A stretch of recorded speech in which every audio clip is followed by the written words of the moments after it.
afternoon, ladies and gentlemen, dear colleagues. Allow me to welcome you on the 10th conference, The City in Czech language, Město, which is a mutual project of Faculty of Architecture and Faculty of Economics in Prague. And I'd like to welcome the speakers and the guests of the conference. First of all, allow to pass the microphone to the Dean of Faculty of Architecture, Mr. Dalibor Hlaváček. Hello, good morning. No, it's afternoon already. It's a great pleasure to welcome you here and also on the stream.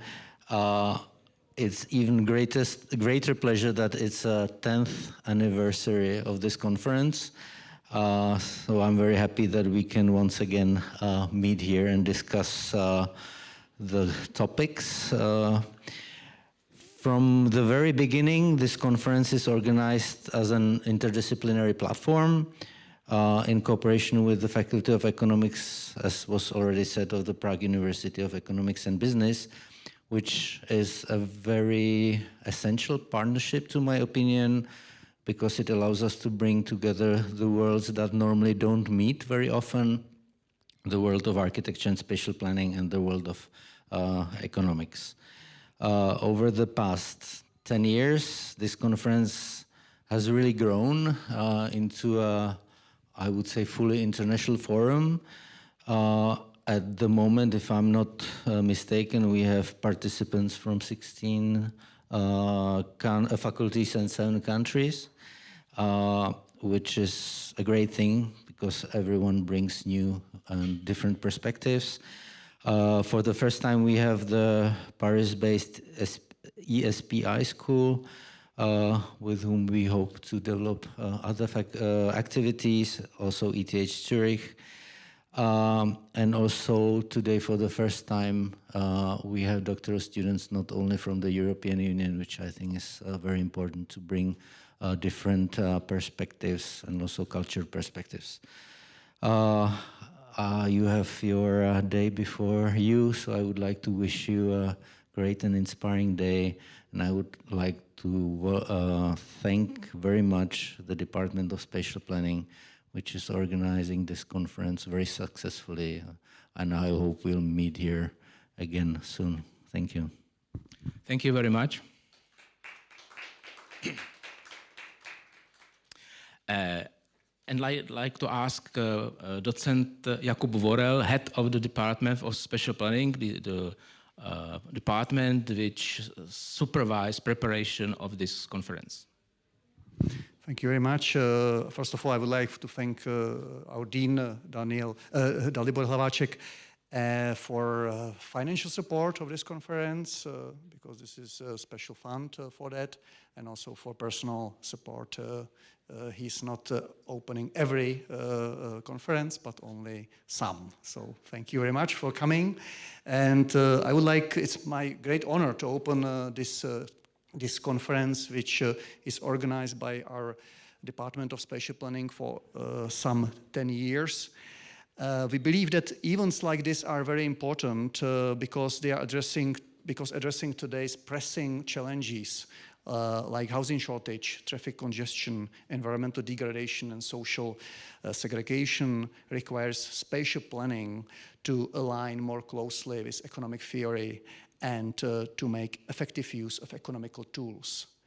I would like to express my gratitude to you, presenters, and also our audience, many of whom return year after year.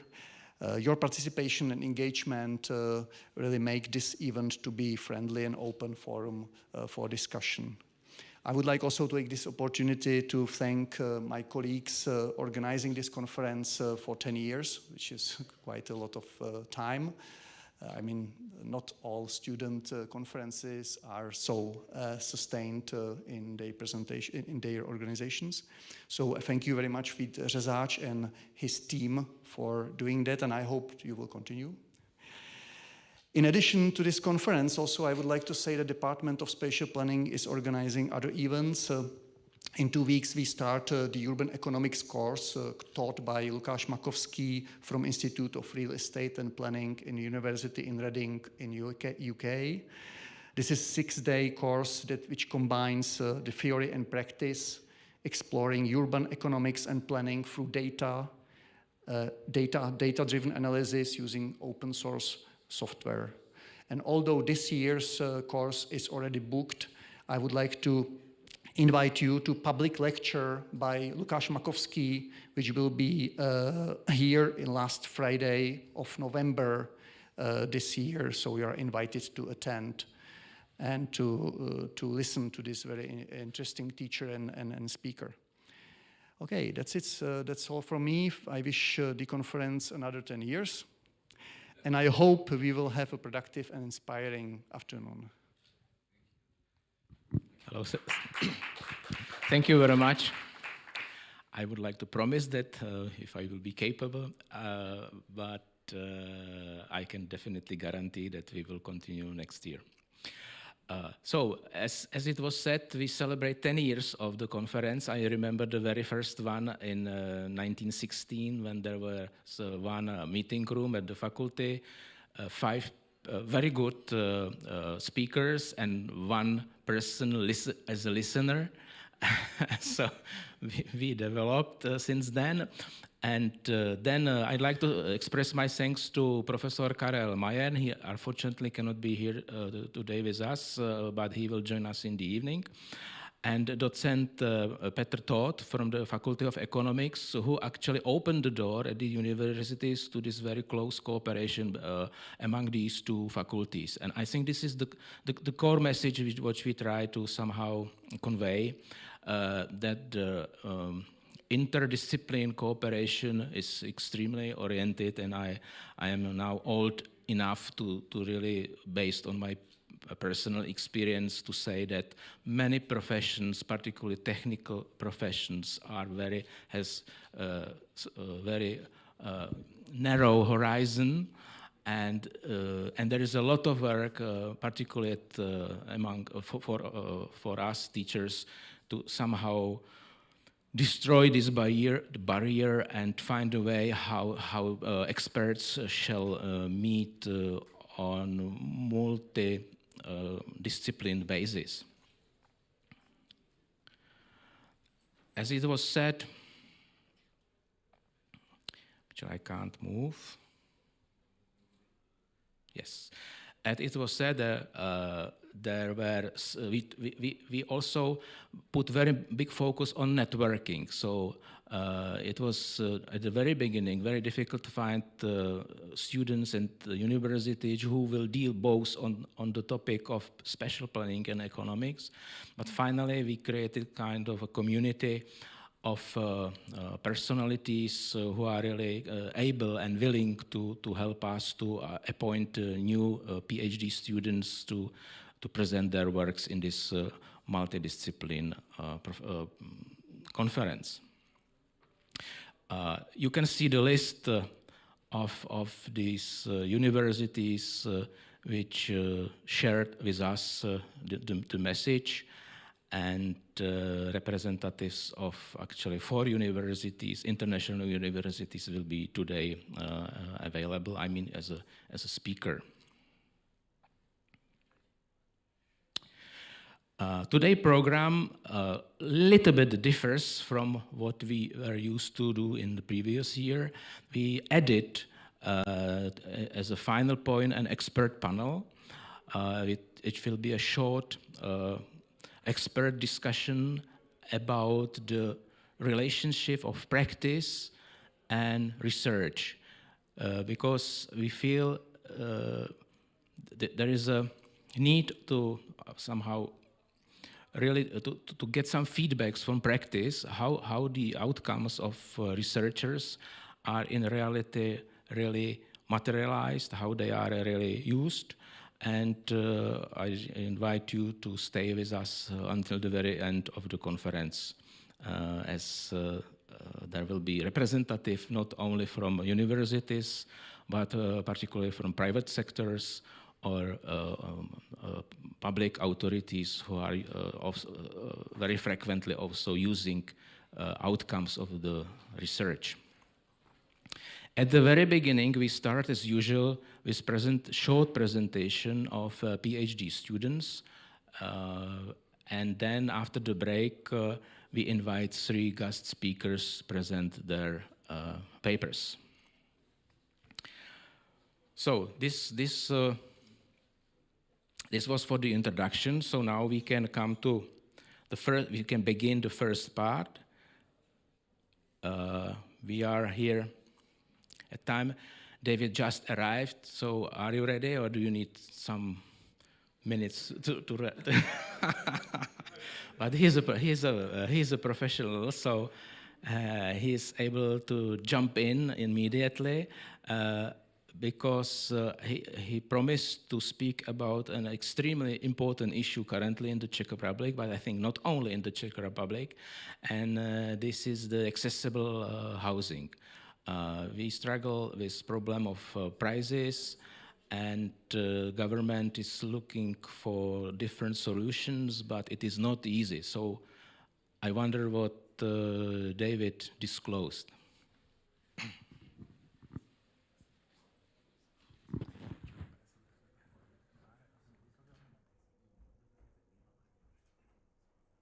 So, hello, thank you very much, and sorry that I came on the a little bit last moment.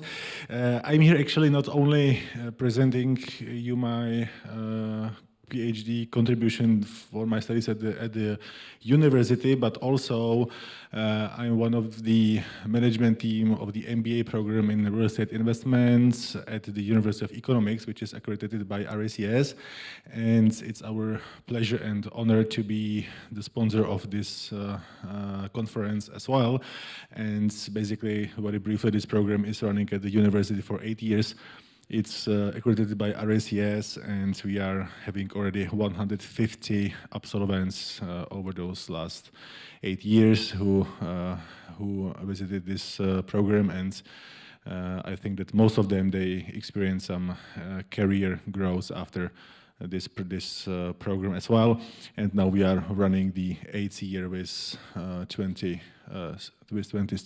students. And basically, we are having lectures not only from the university, but most of them are from the private developers and investment companies and banks, so the students can interact with the leaders of the Czech real estate markets during their studies. Back to my contribution on the public-private partnership projects for affordable housing. I put here a very short slide that's basically the public-private partnership in housing generally in Europe is well-spoken topic, but it's not much developed, and we don't have so many projects in private-public partnership in affordable housing that actually in Europe happens.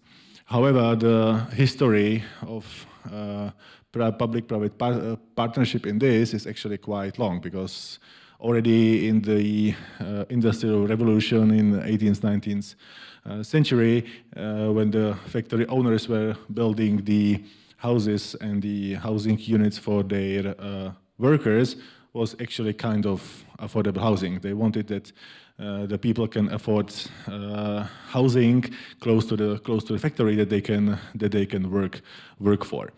And currently, basically, why we should focus on this topic is that wage stagnation, rising of construction costs is creating the affordable gap across Europe, and I will come back to that later. That actually in the CEE region, Czech Republic, Poland, Slovakia, we are basically one of the most non-affordable housing countries in Europe, and I think that Prague is one of the top 3 cities in Europe where the housing costs are too high. And when we compare the option of PPP projects and affordable housing with another one, so how we can get the affordable housing? We can get the affordable housing through regulation of rents, of selling prices, Some cities and countries in Europe tried it in the past, and frankly speaking, in most cases it doesn't work well, or it brought some other externalities which were negative and basically offsetting the positive of lower prices.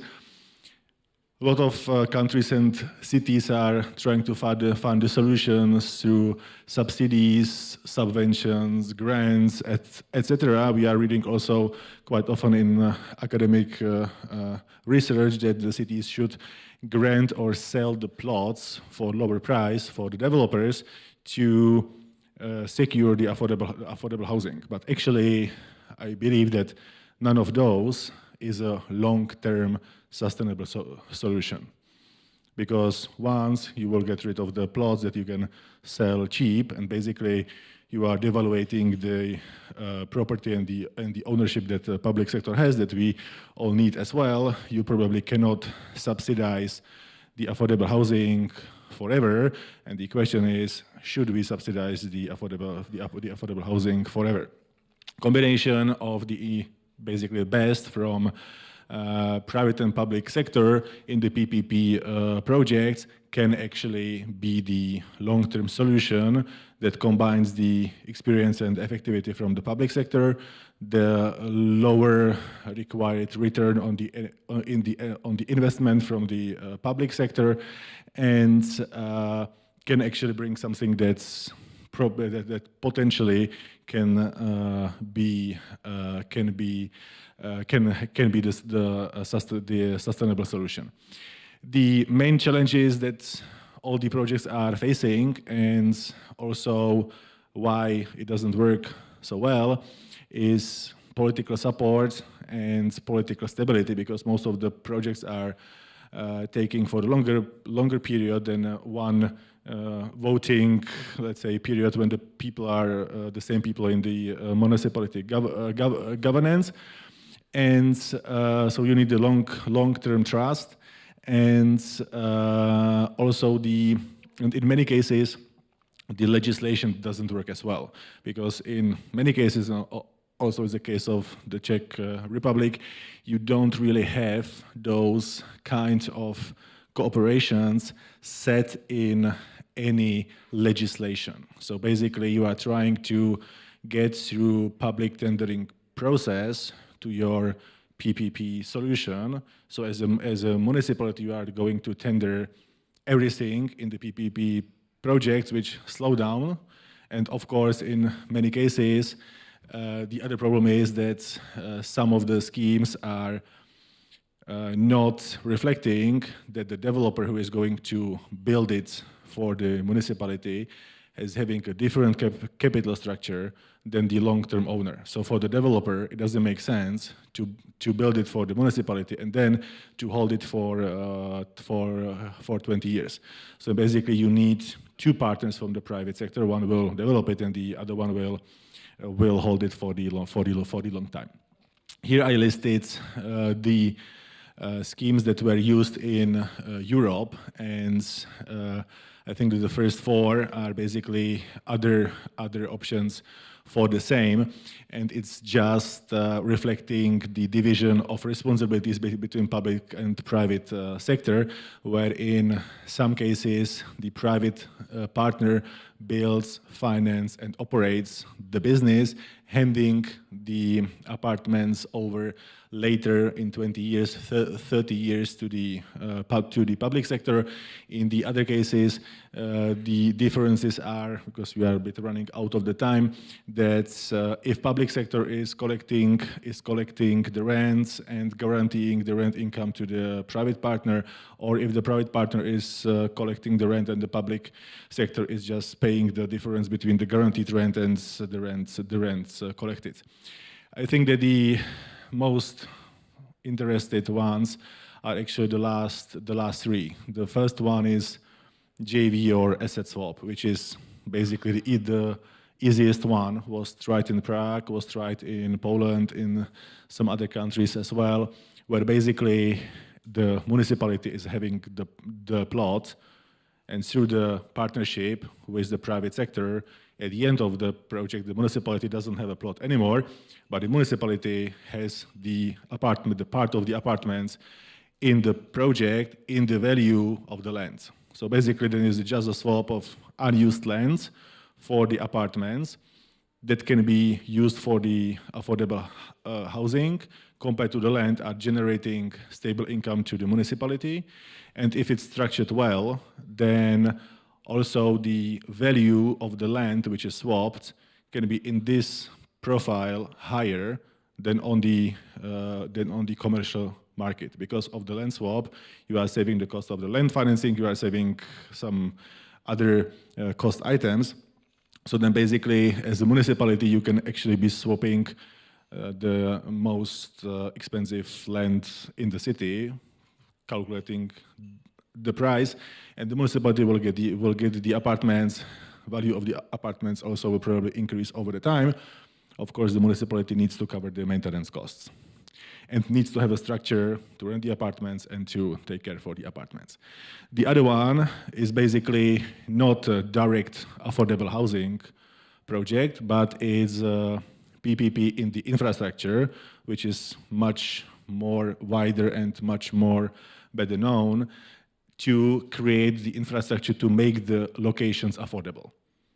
So basically, we have a city 50 kilometers far away from Prague. When I connect it well with a half-an-hour train and building parking spaces around the train station in that city, I will make the city basically satellite of the capital, and I can offer the more affordable housing there.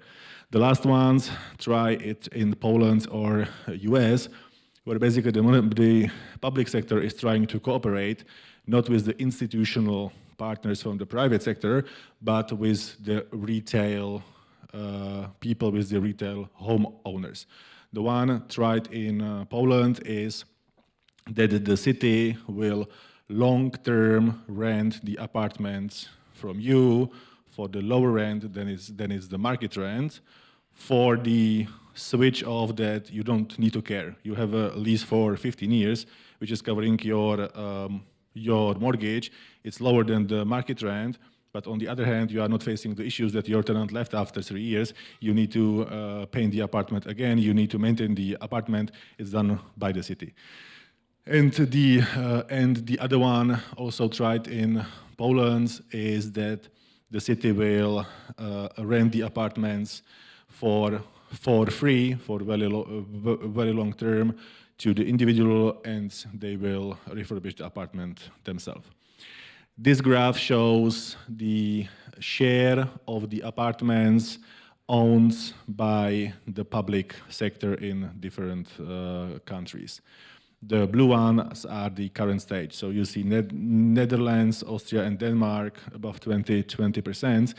And the cities that are having bigger stake, or countries bigger stake in the public ownership, are facing the less affordability issues. And also, the bigger player on the market you are, the better you can control and you can influence the market in terms of rents, etc. The gray ones are showing for Czech Republic, Slovakia, and Poland what was the share of the public home ownerships in the 90s compared to the blue ones, what's the share of public home ownership now. Of course, the situation in the 90s was because of the communist time until the time where basically everything was almost owned by the public sector, which is definitely not right, but the drop is basically too big. And now a lot of cities and countries in CE are trying to find a way how to get the new apartments in the public ownership back. And last one here is the situation in the Czech Republic. Basically, it was tried one of the few PPP projects, or basically the land swap. So the land was swapped for 14 apartments. Is the project Radimova in Prague 6. So basically, it's that kind of a land swap for the future apartments. In 2005 was tried one project in Prague, Běchovice, but I think that the biggest initiative in this are those three numbers below. City of Prague established its own company called Prague Development Company, and this company cares for 750,000 square meters of land plots in the city ownership in Prague, with planned 650,000 square meters of future apartments, which should equal approximately to 6.8 thousand units that can be then prepared for the some part of it for the affordable housing as well. And we see that similar schemes are done in Poland or in Western European countries, and in my research on this topic, I will conclude with the model showing how many apartments in Prague, based on the public ownership, we are probably theoretically able to deliver for affordable housing.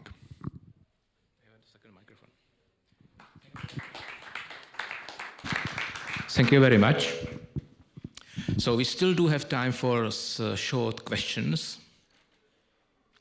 Any questions? Yep. Thanks a lot for your presentation. We just discussed that PPPs do not work in Switzerland, and my thesis is because money is too cheap still. Too much money, too cheap. Now, I've got a couple of questions. One is you talked about the supply of affordable housing. What are the rules of the distribution then of affordable housing? So who gets it? A second question is there also an issue about affordable ownership, or is it just the rental market? And then my third question would really be, who is the best owner in the long term? Right? Is it the state? Why yes, why not? Is it the private one? What does he buy? Is it more, does it act like a bond, or is it still performing as a real estate asset? So this is a cluster of questions. Yes, thanks. Thank you. Thank you very much. I will be actually doing in spring next year my exchange PhD program in Switzerland. So I'm not sure if it's on your university or not, but maybe let's discuss that later.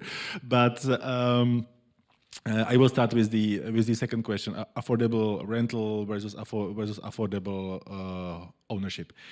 In my view, the affordable housing should be the rental housing, especially if it requires any subsidies from the public segment, because I think that the affordable home ownership can be created indirectly, like via the infrastructure investments. So basically, there is the city that it's more accessible, and the people can buy their cheaper homes.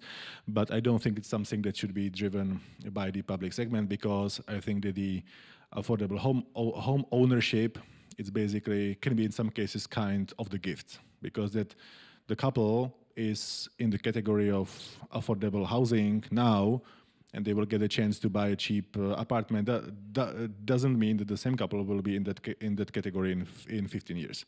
So I'm strictly prefer the rental housing as affordable housing.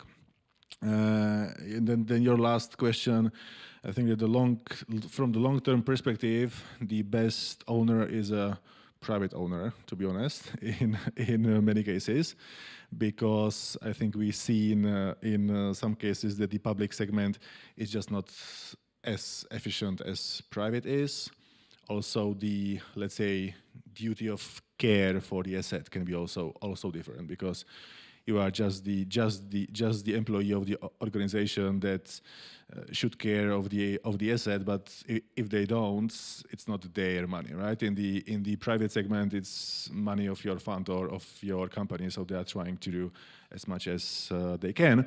But I think that again, the public sector can be the best long-term owner if it's well structured and the people are well motivated and the structure is right. So basically, in the case the public sector is owning the company or subsidy that actually acts like a private investor and private owner. If you look on the example of Vienna, in Vienna it works perfectly, and it's basically the best developed affordable housing structure in Europe, in my point of view. But the Vienna Housing Company, it's basically acting like a private company. It's just owned by the city. And the third question was distribution. I think it's very difficult, and the rules needs to be settled. Who are the target groups that can get the affordable housing? Maybe I can be wrong now, but I don't think we have any structure and any rules settled in Prague so far.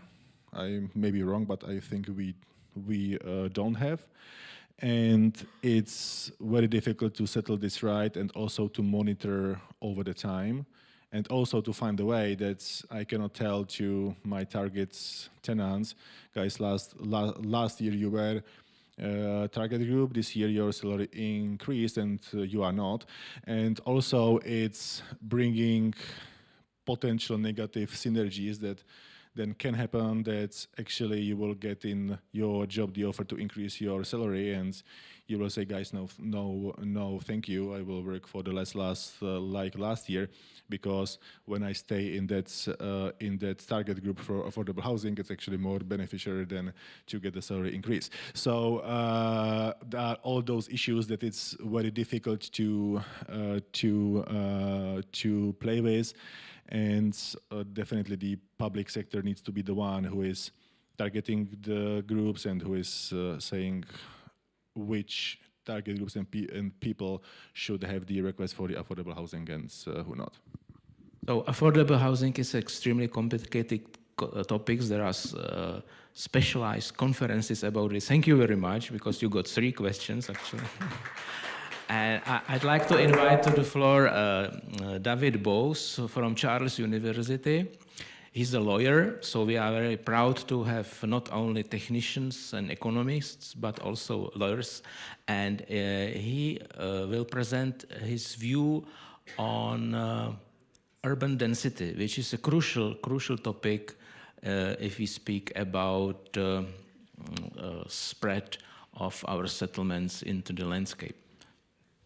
Okay, thank you very much. So my name is David Bose. I'm from Charles University, Faculty of Law, from the Department of Economics and Empirical Legal Studies. I'm a PhD student there, and thank you for the opportunity to be here and to present the first question of my dissertation thesis, which is whether the Czech legal system encourages or discourages urban density. I will be very brief, and I will underline one key issue, which I think is the most important. So first of all, just very briefly, why do we care about urban density? I think here in Kemp, I don't need to explain it so much why urban density is considered beneficial, both by urbanists, urban planners, and economists. The graph over there is a reprint from a nice paper by Tomáš Hudeček, who found out that in Prague, the denser the structure, the cheaper and more effective for public budgets is to maintain these structures. So at the right side of the graph, it's the urban blocks, the densest part of the city. There are, the least expensive, and on the left-hand side, there are the small single-family homes, which are the most expensive for the public sector. And just to show what we're talking about, on the left-hand side, we have the urban blocks. This is the the structure that urban planners and economists like, and on the other hand, there are the single-family homes. Basically the urban sprawl, which is not really effective from the point of urban economics. And there are, of course, other implications. The opposite of the urban density is the urban sprawl, which leads, to car dependence, which I'm not saying that cars are bad. Cars are really, really great, but it leads to high infrastructure costs, which are, of course, then borne by the public sector.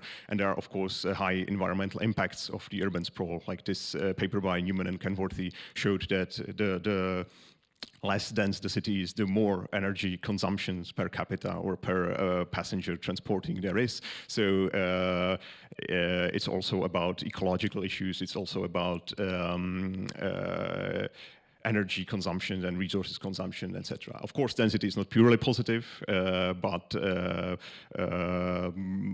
economists and urban planners agree that we should rather support it. And of course, it's important even for supplying new housing and making housing more affordable.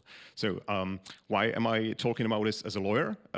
Because law, of course, has practical economical effects and is not neutral to those issues. It's not neutral towards urban density, because we as lawyers, we structure law either consciously or unconsciously in a certain way. And the regulation, of course, often results in unintended consequences. And the legal institutions are interconnected. So we as lawyers, we tend to specialize in certain fields. We tend to look at isolated legal institutions. We tend to dig really deep into the isolated specific legal institutions. But when we're looking at housing affordability or urban planning and those big questions, we as lawyers, we need to look at all various legal institutions and look from a methodological point of view really comprehensively at all the other legal institutions. A nice paper which was a big inspiration for me is by Gregory Schill, who looked whether the American legal system subsidizes driving, and he found connections in surprising legal institutions. So of course, in Czech Republic, when we are talking about housing affordability, about building regulations, we often look only at a single issue, which is the building permitting process, which I think is really reductive. And we, as lawyers, we should look at other aspects of legal systems, which I'm mentioning here. It's both the substantive and procedural building law.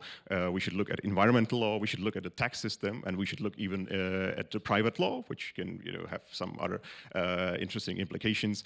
And of course, the two issues that I think are the most important and which I will talk about the most are urban planning and actors in the urban planning, which are municipalities, and what are their incentives.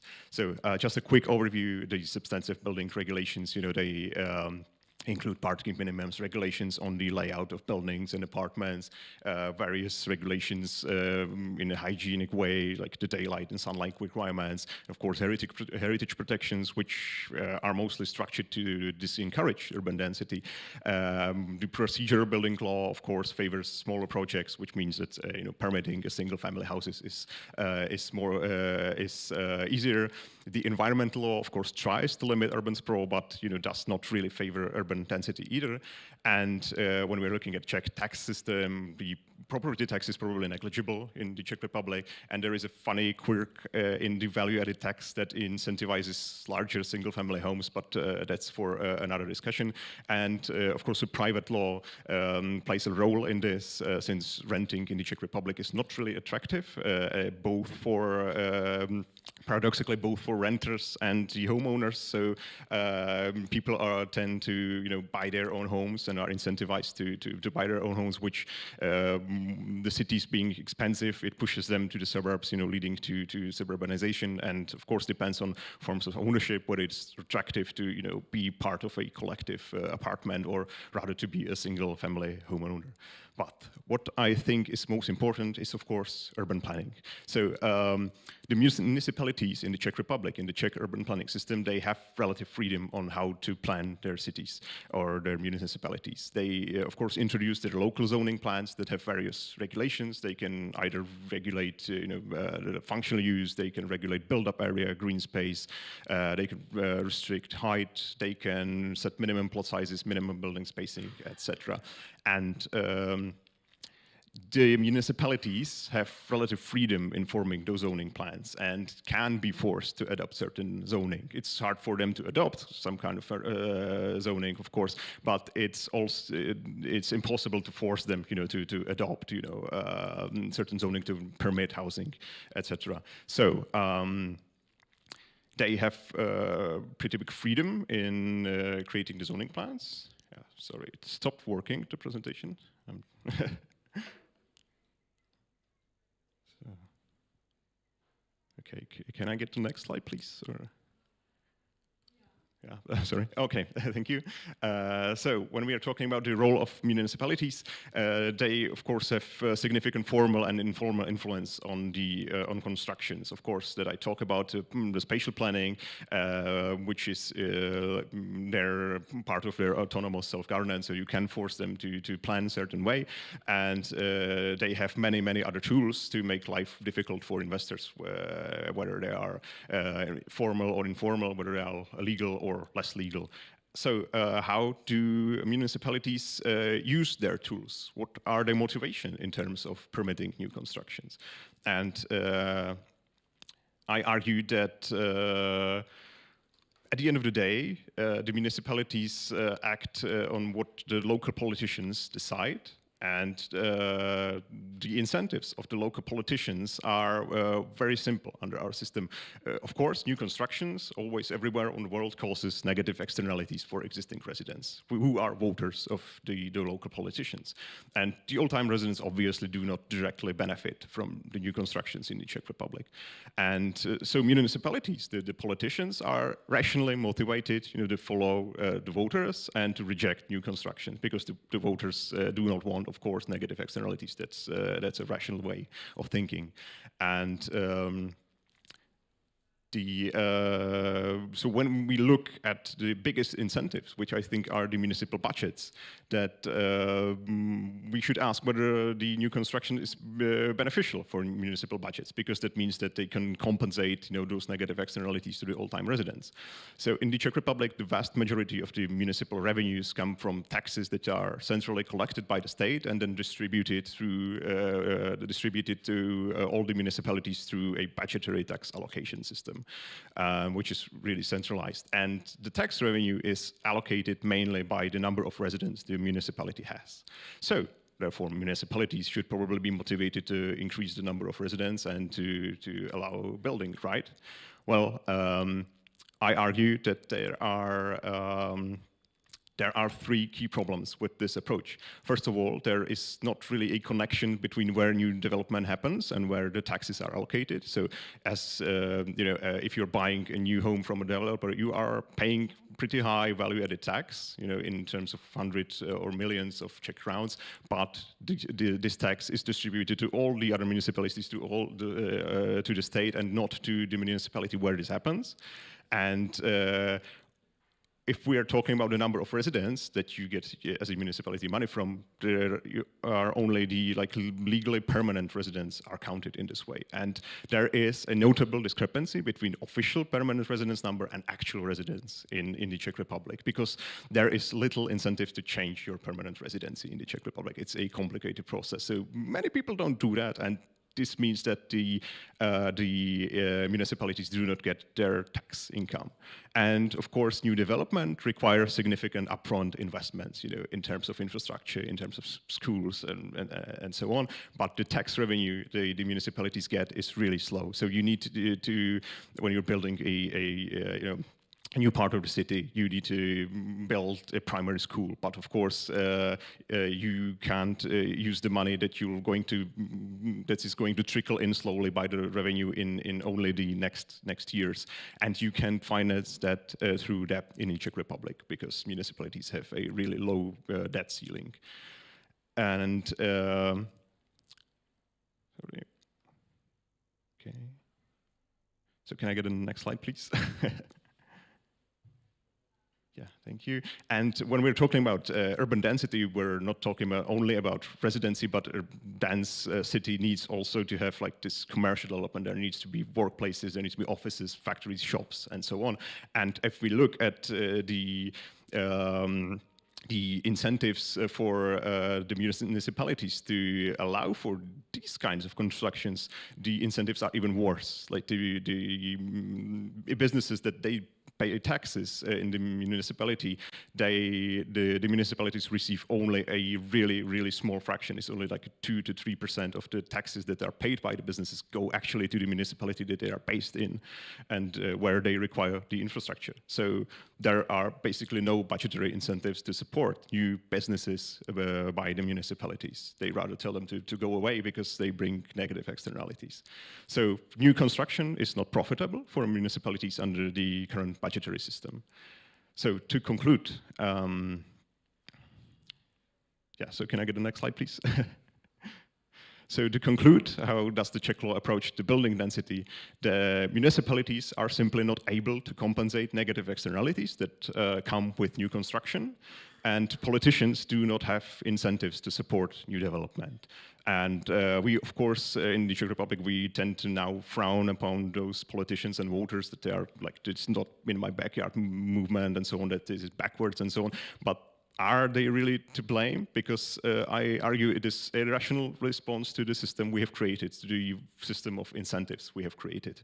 So to conclude, Czech law basically takes negative stance towards any constructions, because the incentives are structured in a way that the municipalities who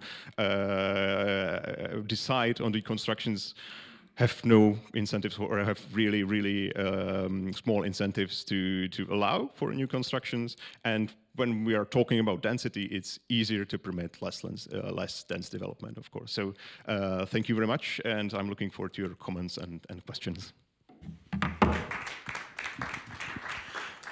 Thank you. Touched the topic which is heavily discussed among developers primarily, so that is the main complaint of the people in the business who are dealing with that every way. And I think the more we will speak about that, the better, because the complexity of combination of law, tax system, and the real needs of people, I mean the shortage of housing, one day will come to a moment when we will have to find some solution. So one question, because we are running out of time, if you have any questions. Well, thank you very much for your presentation. I have one question. How you see the high buildings? Because you were having the family homes to the block structure, which I think it's maybe partly for some sort of population overcount. And so when you build the high buildings, then you will get the more density, of course, with respect to the heritage protection and everything. And also you need a smaller footprint, so you can create more public space around. How you see that? Thank you for the question. I think that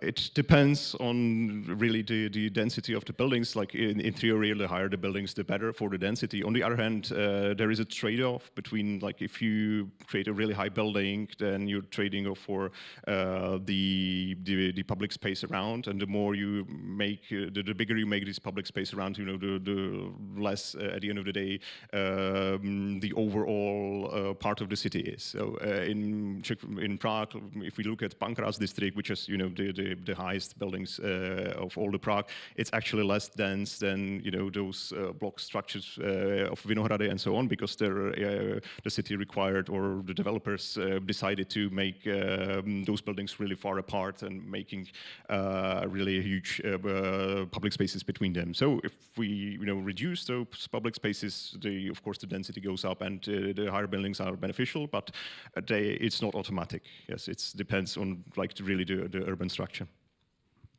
So thank you very much. Me being as a member of the board of the Czech Association of Town Planners, I hope we don't see each other for the last time. Thank you. And now we link to New Delhi, to Hani Kumar. Hello. Hello, good evening, everyone. Hello. And he disclosed that this conference exists, and we are very happy that we have more newcomers, not only from Europe. And his topic relates to financing and demographic development. So please, the floor is yours. Please keep 10 minutes. Yeah. Okay. Will I be sharing the screen for my presentation, or will you play it on the screen? maybe it will be easier if you share it, because that you will have it under control. Yeah. Yeah, yeah.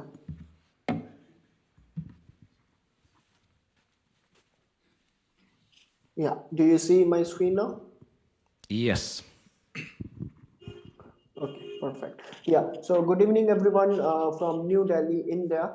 So I am a PhD candidate at the Center for the Study of Regional Development, Jawaharlal Nehru University, New Delhi, and I am working with Professor S.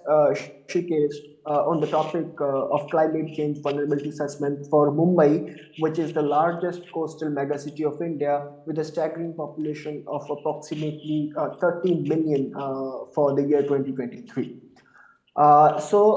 In my studies, based on my literature review, I have found that South Asian cities, especially coastal cities, are very much vulnerable to the danger of or hazards of climate change because of their inherent location in the coastal areas, and also structural and socioeconomic informality in terms of large proportion of their populations living in poverty like conditions, and substandard housing and all those things, and informal settlements like slums, etc., especially in case of Mumbai. So if you see, the risk is aggravated and compounded if your social economic vulnerabilities are also compounded with the risk that you have because of your geographical location, being on coastal areas and being in tropical part of the world where you are more exposed to extreme heat and precipitation even, and so on. So based on this background, so my understanding from the literature is that this inequality must be addressed to address the vulnerability of especially disadvantaged communities in South Asian cities, and to build a resilient and equitable world.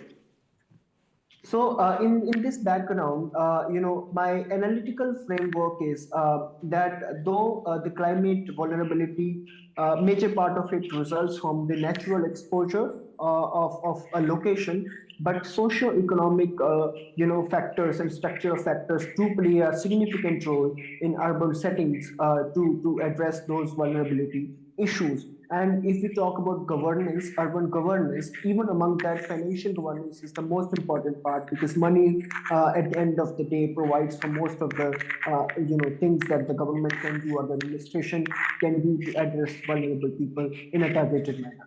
So in this background, the theoretical assumptions from my study are that the population, and especially disadvantaged population, the proportion of these two should positively correlate with the allocation of funds from city authorities to address various things such as construction of civic amenities, and the fund allocation for capital expenditure, revenue expenditure, and especially disaster management related funds. For instance, storm drains form a very integral part of disaster management in Mumbai, because in monsoon season, the wet season, Mumbai faces extreme rainfall over a very short period of time, but very intense one. So my research questions in this study are whether the distribution of population and financial resources in the city do correlate, and also the second question is whether the distribution of marginalized populations and vulnerable sections, in this case the slum population of Mumbai, the proportion of that slum population within different parts of the city, does it affect the allocation of budget in municipal corporation of Mumbai? So these are my data sources to analyze this.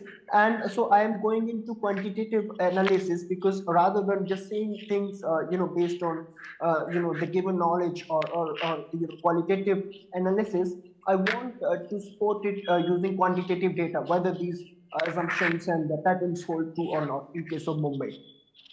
So these are two, some of the maps which give you some idea. So these divisions are called municipal wards in Mumbai. So there are 24 different wards of Mumbai, and you see the distribution of total population and also the disaster management funds in city. So from the very fact of looking at the map, you can see how unequally the distribution of disaster management funds is there in Mumbai. Only 2 or 3 wards are getting, the funding for disaster management in a differential manner. Rest it's same. Whereas you don't know the scenario, like how much a particular ward is vulnerable, what kind of population is there. So it simply gives the idea that it's not taking into consideration the local context, and the allocation are uniform across all the wards in case of disaster management funds. Secondly, I have this map for slum allocation from the capital expenditure and revenue expenditure of Mumbai. And in this case also you see that it's very unequal. Certain wards like GS, FS, E and D, these are having high concentration of budget allocation from revenue expenditure. Same in the case of capital expenditure. So based on the data sets that I've shown that I've used, I have done this statistical correlation test, and I have found mixed results. You can just look at the table and I can share it later if somebody is interested, and I'll explain that in next slide. So from my findings based on quantitative analysis, I find that the capital expenditure and revenue expenditure for civic amenities and allocation for storm drains is determined by population, because there is very strong correlation. If you see, it's a correlation of 0.7. So which means that as the population goes up for any ward, so does the funding. And in the whereas disaster management projects show the different result, which is contrary to theoretical assumptions. Population distribution affects financial resource distribution, but not in the same way across all the sectors.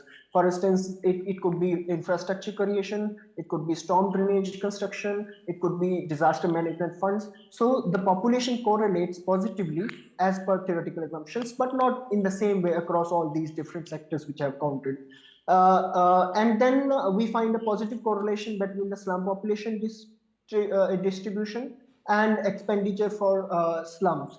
But the relationship is very weak in case of storm drainage allocation, which means that the storm drains are very important, particularly for Mumbai, because the excess water in the city in case of wet season, it has to flow through storm water drains, specifically targeted at monsoon time drainage for the city. So on the other hand, the allocation for civic amenities from capital expenditure in slum areas show a strong negative relationship. If you see, the relationship between civic amenities of total capital expenditure and slum proportion. So it is highly, disproportionate to population. As the population share of, marginalized sections and slum population goes up, the funding goes down. So it's a negative relationship, which is very, shocking, and presents a case of environmental justice theoretically. So my conclusions are that an equitable and just distribution of financial resources and governance are prerequisite to make climate adaptation plans sustainable, because if you look at sustainability, it has 3 components: economic, social as well, and environmental. So social aspect of sustainability must be considered, so that we have equitable development, equitable distribution of funds in the city for disaster management and climate change related projects. Second is that theoretical assumptions hold true for Mumbai to some extent. As we have seen, it's a mixed result. For population, the funding correlates, but for some population, it does not. And one other conclusion is that the vulnerable populations command less of financial infrastructure and say in financial distribution of resources, which is a worrisome trend in case of Mumbai. And the inclusivity and just resource distribution are 2 pillars of good governance, and financial allocation being one of the very significant ones. And we must target this so that there is just distribution of financial resources from the public, public money, so that it is targeted equally and targetedly, at more vulnerable sections of the society. So there is definitely a need to reorient government practices based on the ground realities and targeting the, vulnerable and weaker sections of the society to make the policies sustainable and inclusive. So then I have shared these references, but it's not an exhaustive list. I can share in the detailed paper. And if anybody is interested, I would be willing to share the details of references. Thank you very much. I would love to have any questions.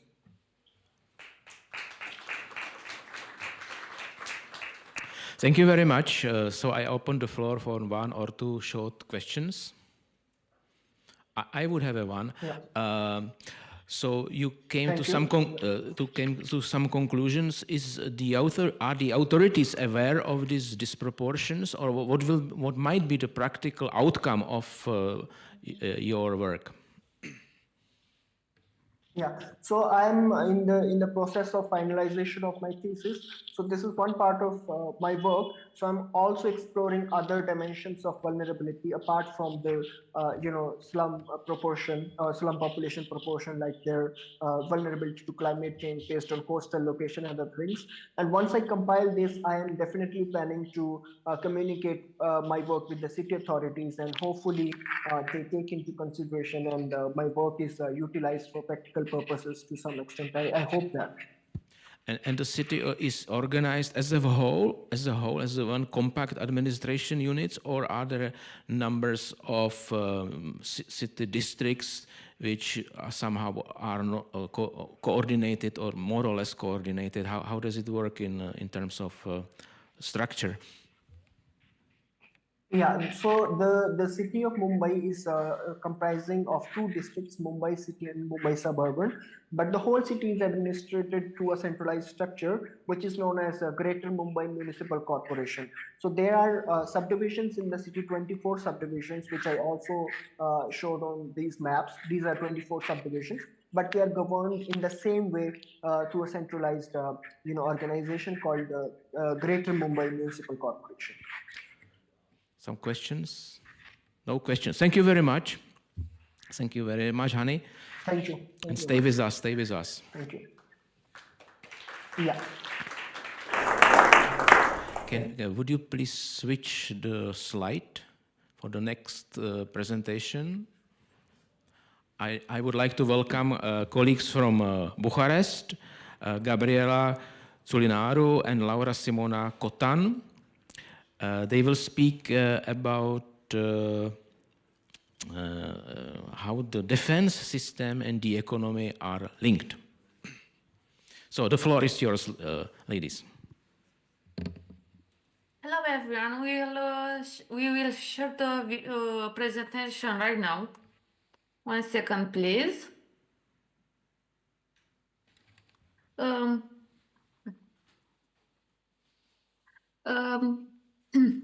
Yes, we see it. It's okay? Everyone is Yes. seeing? Yes, thanks. I am Cotan Laura, she's Ciolinaru Gabriela, and we are presenting today between security and economy, defense institution as pole of influence in urban and regional development.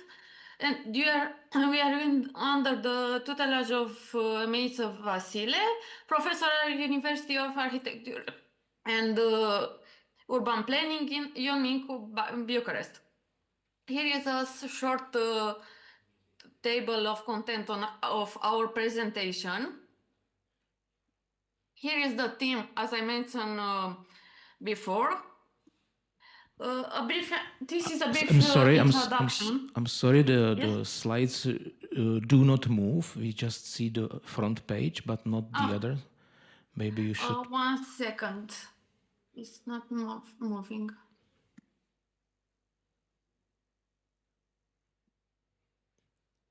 Or we can use the presentation, what we saved, and you will just instruct us to shift another slide. Maybe it will be easier. No, we'll... Because it seems it's somehow frozen. Okay, now we see the... Now it's moving? Contents, yes. Now it's... 1 sec. Yes. We'll present it like this. It doesn't want to commute to presenting mode. This article, I'm to contribute to the foundation of public policies and urban strategies capable of harmoniously integrating national security objectives into the sustainable development of urban and regional communities. In this way, defense institutions can be seen not as only essential security actors, but also as a potential catalyst of economic and social progress. Our main objective is the impact of this institution on the people and to analyze both the benefits and the challenges. As a methodology, we apply online studies on 121 respondents from urban and regional areas. This research was based on the survey apply, and the respondents were of different ages, genders, locality,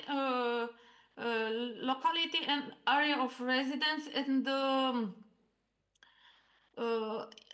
items regarding the perception of benefits, risk, opportunities associated with the defense institution.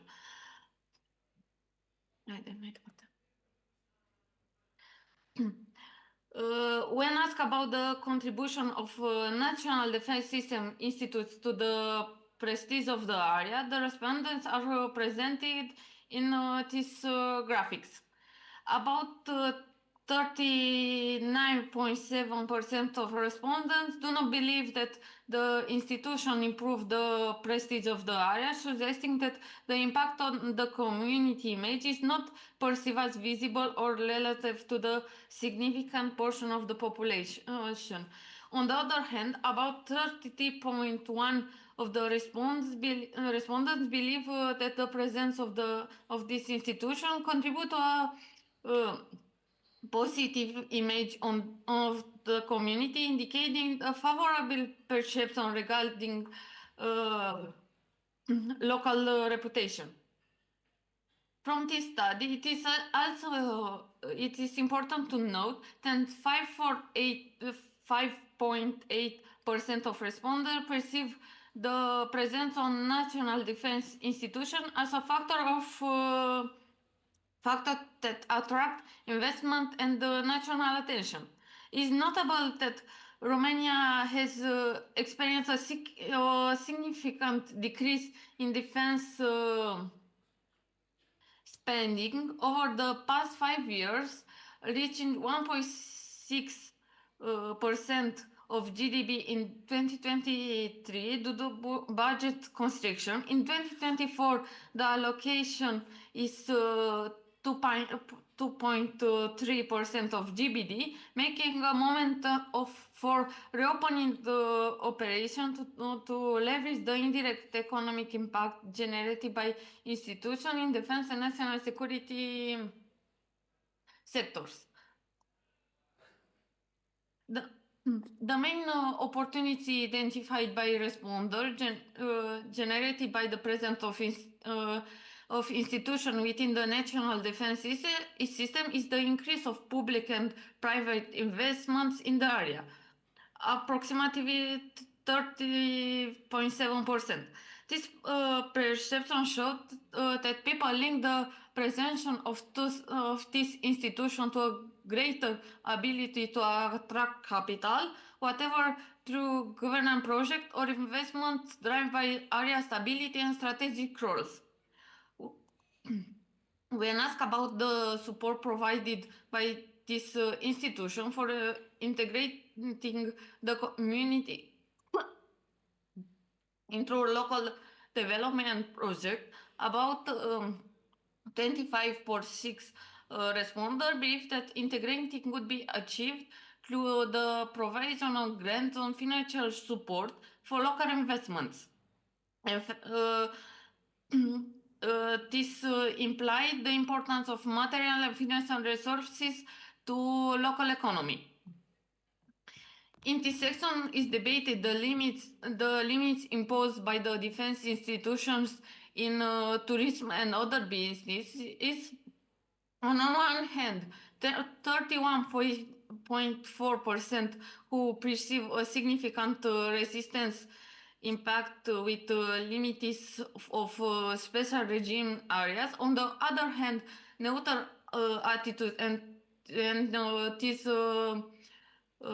perceive a minor influence suggests that for a significant portion of the population, this presence of the institution is not seen as a real obstacle to the local economy. This role should not be interpreted solely through the lens of constraints, but also as an opportunity to generate stability, infrastructure, and local demands for goods and services, which can indirectly stimulate the economy environment. This slide is presenting the principal list generated by the presence of institutes of defenses in the community. From an economic perspective, it's notable that the perceived risk of increasing maintenance costs for heavily used public infrastructure in May is mentioned by only 4.1% of respondents, the lowest percentage among all risk categories. This finding suggests that although those institutes are not seen by the community as major economic actors, they are also not perceived as source of financial pressure on the local budget. Defense institutes contribute to both safety and community development beyond their security lore. They stimulate the local economy, infrastructure, and job creation. Significant economic role. This institution employ a substantial share of the public workforce and generate multiplier effects in community through consumption and related services. Dual perception and policy challenges. The public see them a symbol of stability and protection while also recognizing their economic potential, yet social and environment risks need careful management. Does anyone have any question? So thank you very much. Thank you very much for the presentation. Thank you. Are there any questions? I might have a question because in our country, the army almost disappeared. You know, it disappeared. It is almost invisible, and it doesn't mean it doesn't exist, but it exists. But it's it doesn't play a significant role. You spoke about institutions. Do you understand only the army, or also the production of weapons or the industry, which is included in your survey? In our study, we are talking about all the branches of national defense: the police, secret services,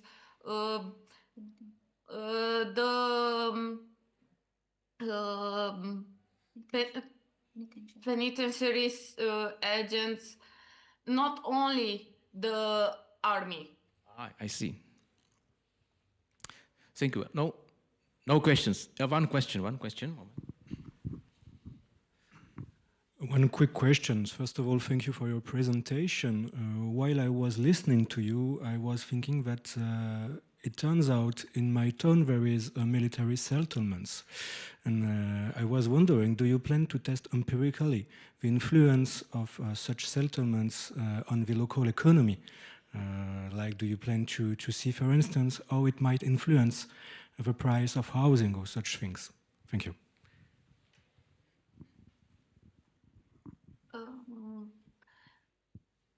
In our country, the military usually it doesn't affect the price of housing, for example, because the soldiers and the personnel usually is working in that area, or it's um, can and or it's or they live in the barracks, which are also owned by the military. So it doesn't really have an impact on local housing. It's have an impact more. It doesn't have a really big impact on that. So it doesn't really necessitate a study about that. Thank you. Thank you very much, ladies. And now we join to Budapest, to Ramdan Pano Anwar.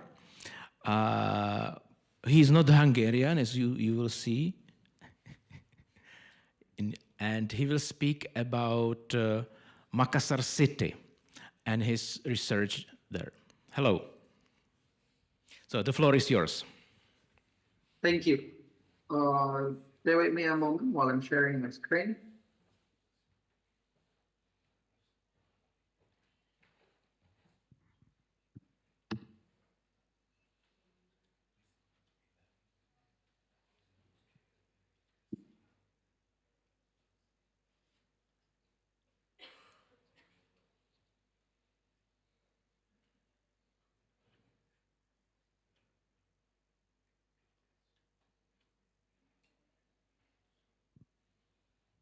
Yes, it's okay. Right. Yes, fine. So perfect.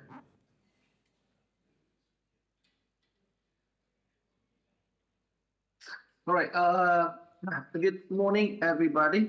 My name is Ramdan Pano Anwar. I am from Indonesia, but as of now, currently, I am doing my PhD at the Hungarian University of Agriculture and Life Sciences, majoring on the urban planning. So, all right. So today, ladies and gentlemen, I will present a spatial analysis of the informal settlement in Makassar city using the building morphology as the core method in this research.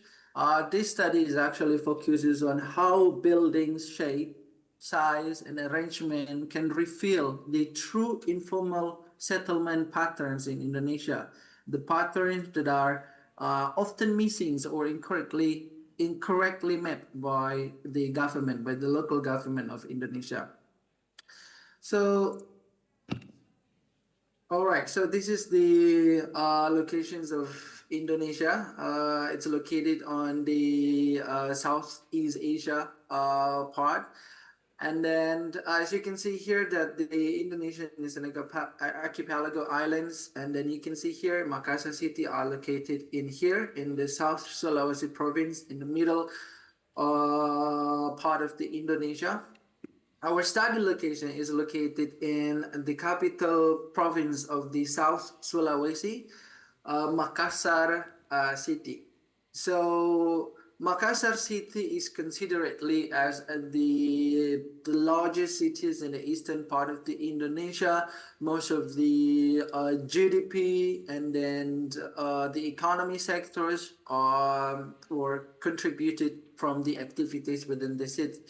And then the populations of the Makassar city is as much as the Budapest population, which is currently around 1.7 million inhabitants living in the city. And the numbers are expecting to be grown over the years as the populations of the Makassar city is increasing, as it happened to many other major cities in the world. So yeah, this is the Indonesian coastal city of Makassar. And then this is the problem that we have in my research. So I'll be dealing with the informal settlement. I believe that most of the European doesn't really know what exactly is the informal settlement area. Yeah, because it's barely found in European major cities. But let me tell you how the definitions of the informal settlement based on the UN Habitat reference. So the informal settlement are typically defined as the densely populated areas, it's inadequate housings, lack of informal service such as drainage, sanitation, and water supply, and also the unplanned and organically developed structures. These are defined by the UN Habitat. So, and this is one of the problems that we have in Indonesia and the major problems in developing countries, that the emergence of these informal settlements are very crucial, and then it's getting bigger. I mean, this informal settlement is getting spread over the period of time. Yeah, this is the visual look of the informal settlement of Makassar city. So yeah, in Makassar, the informal settlement expand along rivers, canals, and major corridors. But the main problem that we have here is that the government boundaries are outdated when it comes to the delineations of the informal settlement. So you can see here that these maps, I retrieved this map from the official government website, delineating the area of the informal settlement in Makassar city. But we have the problem here. The problem is that many of the informal areas in this map are misclassified or completely missing from the official maps. At the same time, the high resolution building footprints offer a new opportunity. By analyzing the building shape, such as the rooftop size, the density, and variability, we can define the informal settlement objectively.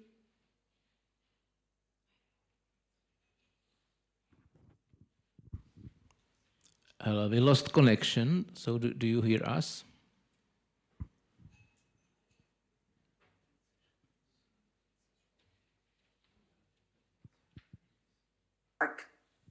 As the informal settlement. So what about this one? What is the unmarked area? Does it does it consider as the informal settlement or not? If it's an informal settlement, why does the government demark it as an informal settlement? As you can see here, between these area, the marked one with the unmarked one is a very close, and then they are have a similar characteristic. They have a very similar density when it comes to the building density. Why does the government did not mark it as an informal settlement? Why only some certain part? So in this research that I want to highlight that the high resolution building footprints can offer a new opportunity to map the real informal settlement that can be used by the government to assess the policy planning and something like that. So the objective of my research is first to generate the building based spatial dataset for Makassar city, calculating the rooftop area, compactness, and density. The second one is to apply a grid-based method using the 100-meter grid size to summarize this building characteristic into indicators, and then to identify and map morphological signatures of informal settlement and compare them with the government's boundary. So this objective focus on what could realistically be completed within the time frame, and then they directly support urban planning and economic analysis without requiring additional field data. This is my research method. So there are like 4 steps for my methodology. The first one is the building data preparation. So I've got the 250,000 building polygons of the SHP, and then I calculating the area of the rooftop, the compactness, the elongation, and the centroid coordinates. The second one is the grid aggregation. So I generated the 100-meter grid cells across Makassar city, which I will show you later. For each cell, I calculated the mean rooftop area, standard deviation, the building count, and then the building density. The third one is the morphological analysis. I identified the informal patterns based on the small average building size, the low medium variability, the high density, and then the irregular building arrangement. Because in formal settlement, somehow the pattern is irregular comparing to the formal housing settlement, which is the gated community with the very structural patterns when it comes to the formal settlement. But in formal settlement, it's more like irregular. And then most of the buildings are very small when it comes to the building size. The fourth one is the boundary comparison. So I'll overlay the morphological result with the official informal settlement polygon that I have shown to you previously and previous, and then provided by the government, Makassar City. And then the final one is the final output is a more accurate informal settlement map derived from actual building morphology. Before we get into the analyzing the building morphological mapping, I want to show you that what does it look like of Makassar City in the past. So you can see here the Makassar historical settlement pattern shows an early urbanization near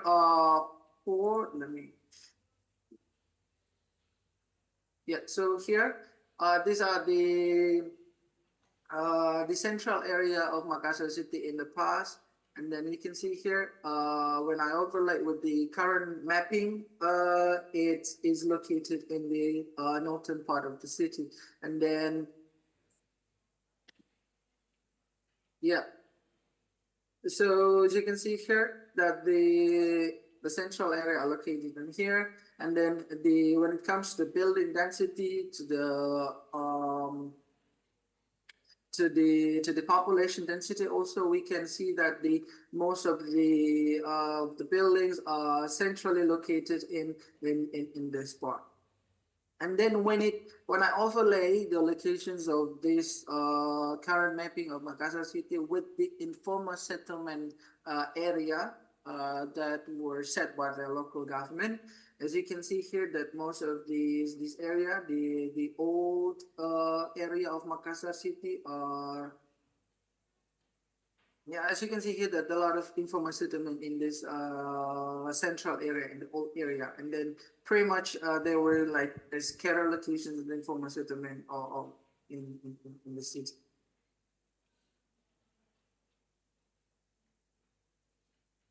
So all right, so before we get into the building footprints, I also want to show the indicators of the moisture stress index, so the MSI. So I use the MSI from the Landsat, from the imaginary satellite analysis. So as you can see here, this is the moisture stress index map. The more right of the map, it means that the moisture, the vegetation stress within area is a very high, which means like the humidity is a very low, and then the vegetation stress is a very high. As you can see here, the red mark located in the high building density, where the informal settlement, which was marked with the yellow, is a very scattered around this area. As you can see here, so the informal settlement are pretty much located in the high stressed vegetation within the Makassar City. I'd like to make you, I'm sorry, I'd like to make you aware that the time is almost over. So if you can speed up your presentation, thank you. Sure. So this is for the elastic. As you can see here, most of the informal settlement are located at the very hot pot zone in the city. And this is also the informal settlement, the NDVI, the vegetations index. You can see here, most of the vegetations are barely founded in the central area. And then most of the informal settlement area are located in the less vegetation zone. Now let's get into the building morphology of the informal settlement. This is the rooftop size category. As you can see here, this is one of the zoom out map. I divided the rooftop size category into 5: large, medium, small, very small, and extremely small, below 30 meters square. is highly considered as the slum area. As you can see here in the northern part of the Makassar city, you can easily find the building footprints with the sizes less than 30 meters square. This is the building density grid that I've shown you before. And this is the rooftop, the variability in 200 meter grid. Here we can see that the classifications of the individual rooftop, the small rooftop, like the from 12 to 40 meters square, dominate the informal areas, and then the medium-sized, large clusters informal housing estate. And when it comes to the rooftop variability, so the variability of these maps represent how different the roof size are within one block. So one block is a grid block, is 100 meters, 100 meters multiply 100 meter grid size. And then the informal settlement is typically have a low medium variability in here. So the low variability, the very low variability, and medium variability. Would you please come to conclusion? Okay, cool. Yeah, no problem. So yeah, this is the average rooftop size in. As you can see here, that the average, based on the average rooftop size, as you can see here, that most of the informal settlement area are located within these riverbanks and the canal. As you can see here, the more darker of the area, it means that the more likely you can find the informal settlement in that particular area. So yeah, the conclusion is the building morphology provides a strong spatial signal for identifying informal settlement in Makassar. Small rooftop, low medium variability and density, consistently marking informal kampung patterns. And yeah, the results offer a practical foundations for future planning, creating programs and urban economic and assessment. Yeah, I think that's it. Thank you very much. Thank you. We saw that even the poorest people in the world cannot escape from the new technology. So thank you very much. So, any questions? Because we should be fair. Yes. Thank you for your presentation. I think I could understand and follow through your categorizing systems, but I was asking myself, wouldn't this be also a very interesting example for automated pattern detection using AI? Because I know that from land cover and the automated detection based on Copernicus satellite images to identify plant cover and behavior. So would that also be possible for buildings? What do you think?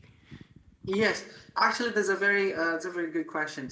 So we can use the rainforest analysis. So the rainforest analysis pretty much uses the machine learning methodology. So we can train the data and then get into the AI and then using the machine learning. So the data can be used to, so the machine learning, the AI can learn how these patterns goes, and then he can automatically generate the informal settlement area based on the building footprints and then based on the train data that we provided. Unfortunately, I not got into that part. Actually, if this presentation will be published, I might be able to do that. So doing the rainforest analysis to get the AI automatically generate the informal settlement area from the train data that I provided. These are very good questions. Thank you very much. Thank you all of our PhD students, speaker. We appreciate it very much. Now we have a break. There is a 15 minutes available to get refreshment. And then we start with the second block of our conference. Thank you.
I'd like to ask all the conference attendees to join us in the main auditorium, if you hear me. And we can continue. We have limited time, so we have to make the best of that.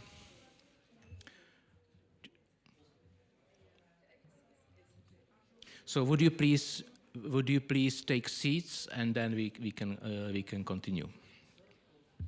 So as I said earlier today, in the second part of the conference, we will have 3 speakers, 3 presentation of guests. It is a traditional part of conference to invite experts from private or research sector.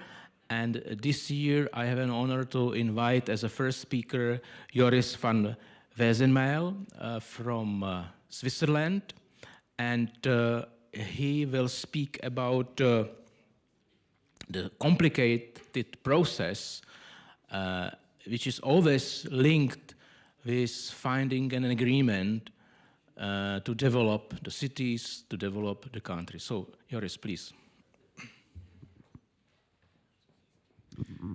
Thank you very much, Vit, for having me here. So I will speak about spatial planning in the age of mediation.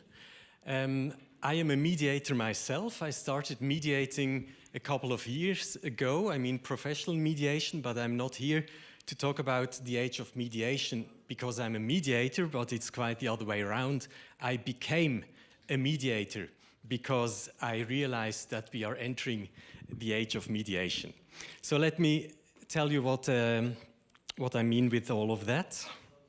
So today, I think we can all see that we have a paradox in planning. We have more participation than we ever had. We have more data available than we ever had. But still, I think we have the lowest levels of trust in a very long period. We still have our formal procedures that we inherited from older generations of planning, like traditional spatial and city planning, and we added many procedures for special issues, but also for participatory processes that become formalized more and more. But the result still seems to be that we have decreasing degrees of legitimacy. So we can also say that we have an information abundance, but we have very contested meaning. And I would even say that today we are living in an age of institutional fatigue. People get tired, there's more and more mistrust, and the important point I want to make is that's not an accident. That's not a lack of will, but this is a very systemic outcome of the way our institutions work. So let me attack this question with 2 lines. One is I will briefly tell you something about my experiences as a mediator, case-by-case mediation, and then we will really zoom out and try to get a kind of a big picture. So let's start with a practical case.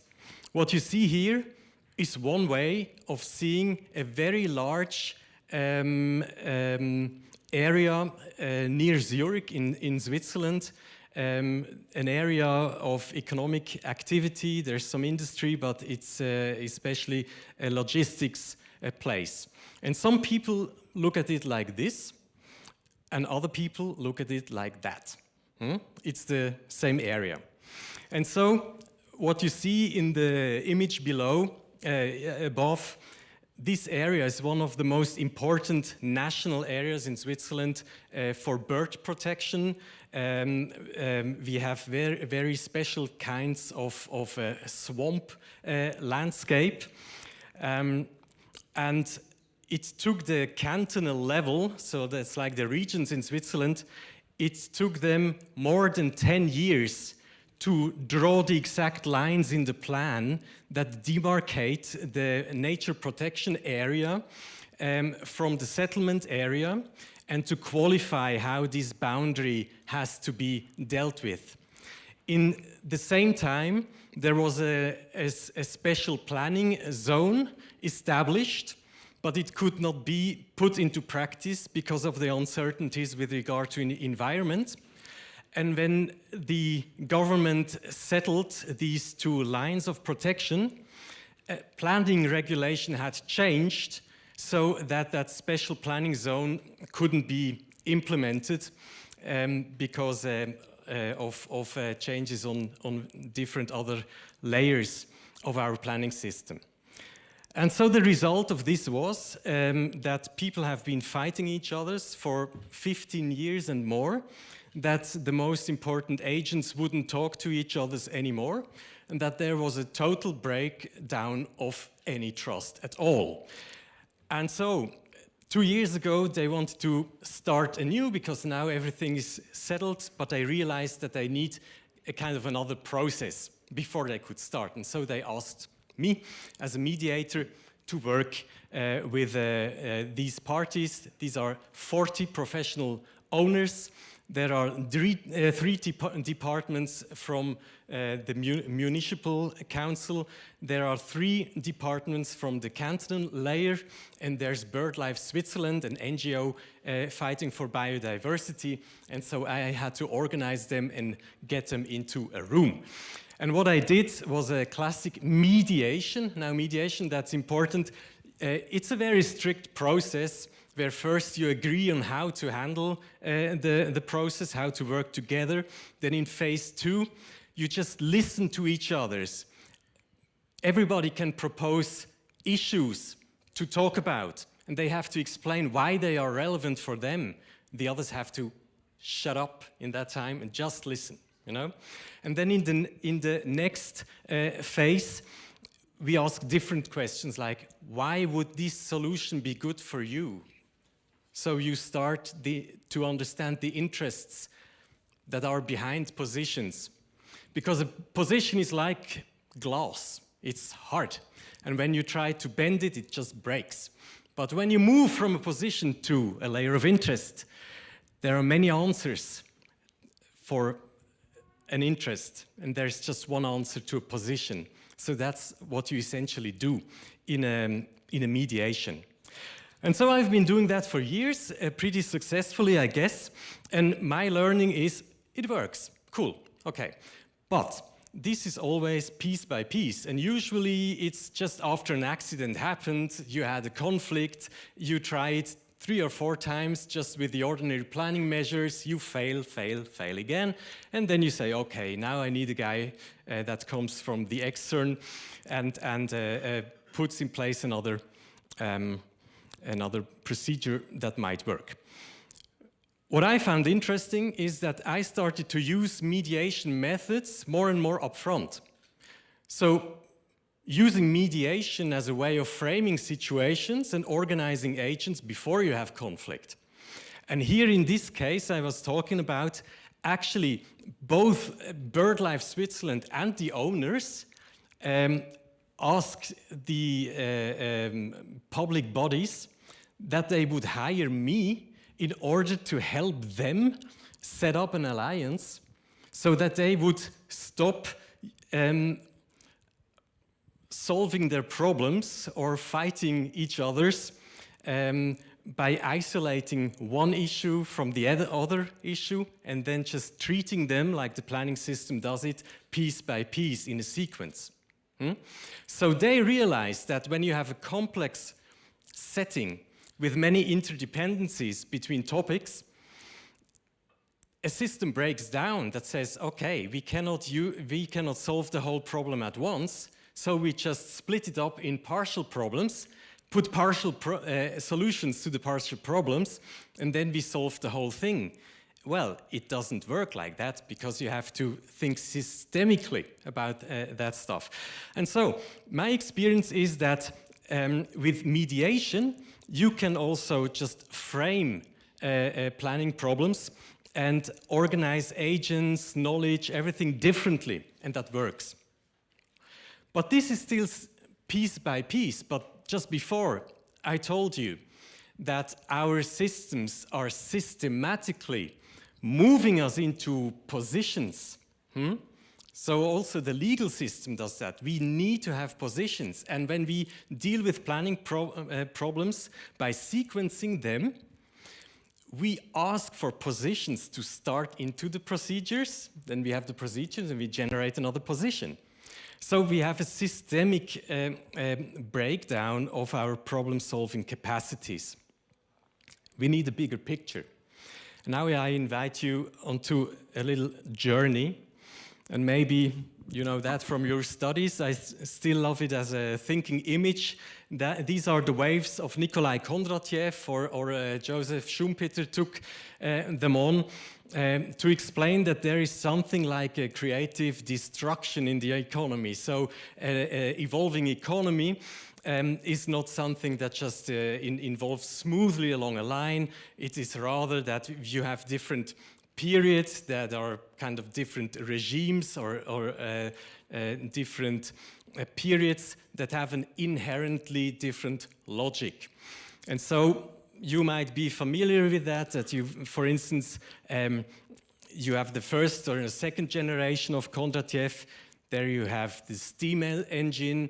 You have a very high scarcity of capital, so you have to concentrate capital physically. You do that in the cities, and so people are moving as workers to the cities, leaving their villages, and so you have this upswing of the economy, okay? But you also have different things, like people coming here from their villages. They had welfare systems built into their families, like the parents were looking after their kids, and when somebody gets ill, then you have a community of solidarity in the village. This totally breaks down. So it's the capitalists that start building housing, like affordable housing, predecessors of that, or pension fund capitalism. Or when somebody gets ill, you have an insurance, or when you have the risk of getting old, then you have pension systems. So the steam engine in this period generates this whole set of institutional roles and rules and innovations. And so it's important to look at these different waves where you have coal, and then you have electrification and chemicals, then you have the cluster of petrochemicals and automobiles, then the fifth Kondratiev cycle will be the first wave of ICT, information communication technologies. And now we are in the upswing, somewhere in that hockey stick movement of the sixth Kondratiev, with AI, with cloud computing, with Internet of Things and stuff like that.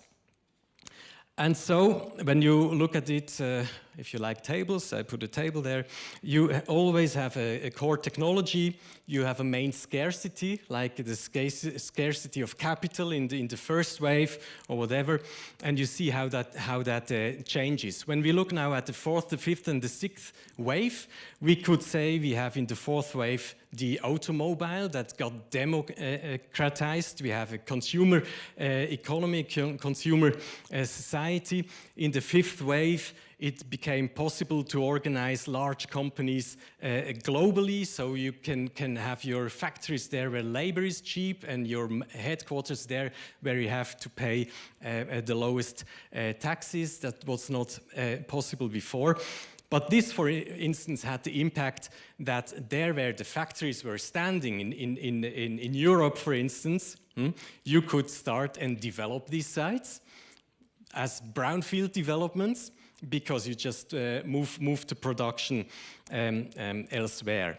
So I think this should be pretty familiar and pretty easy to understand.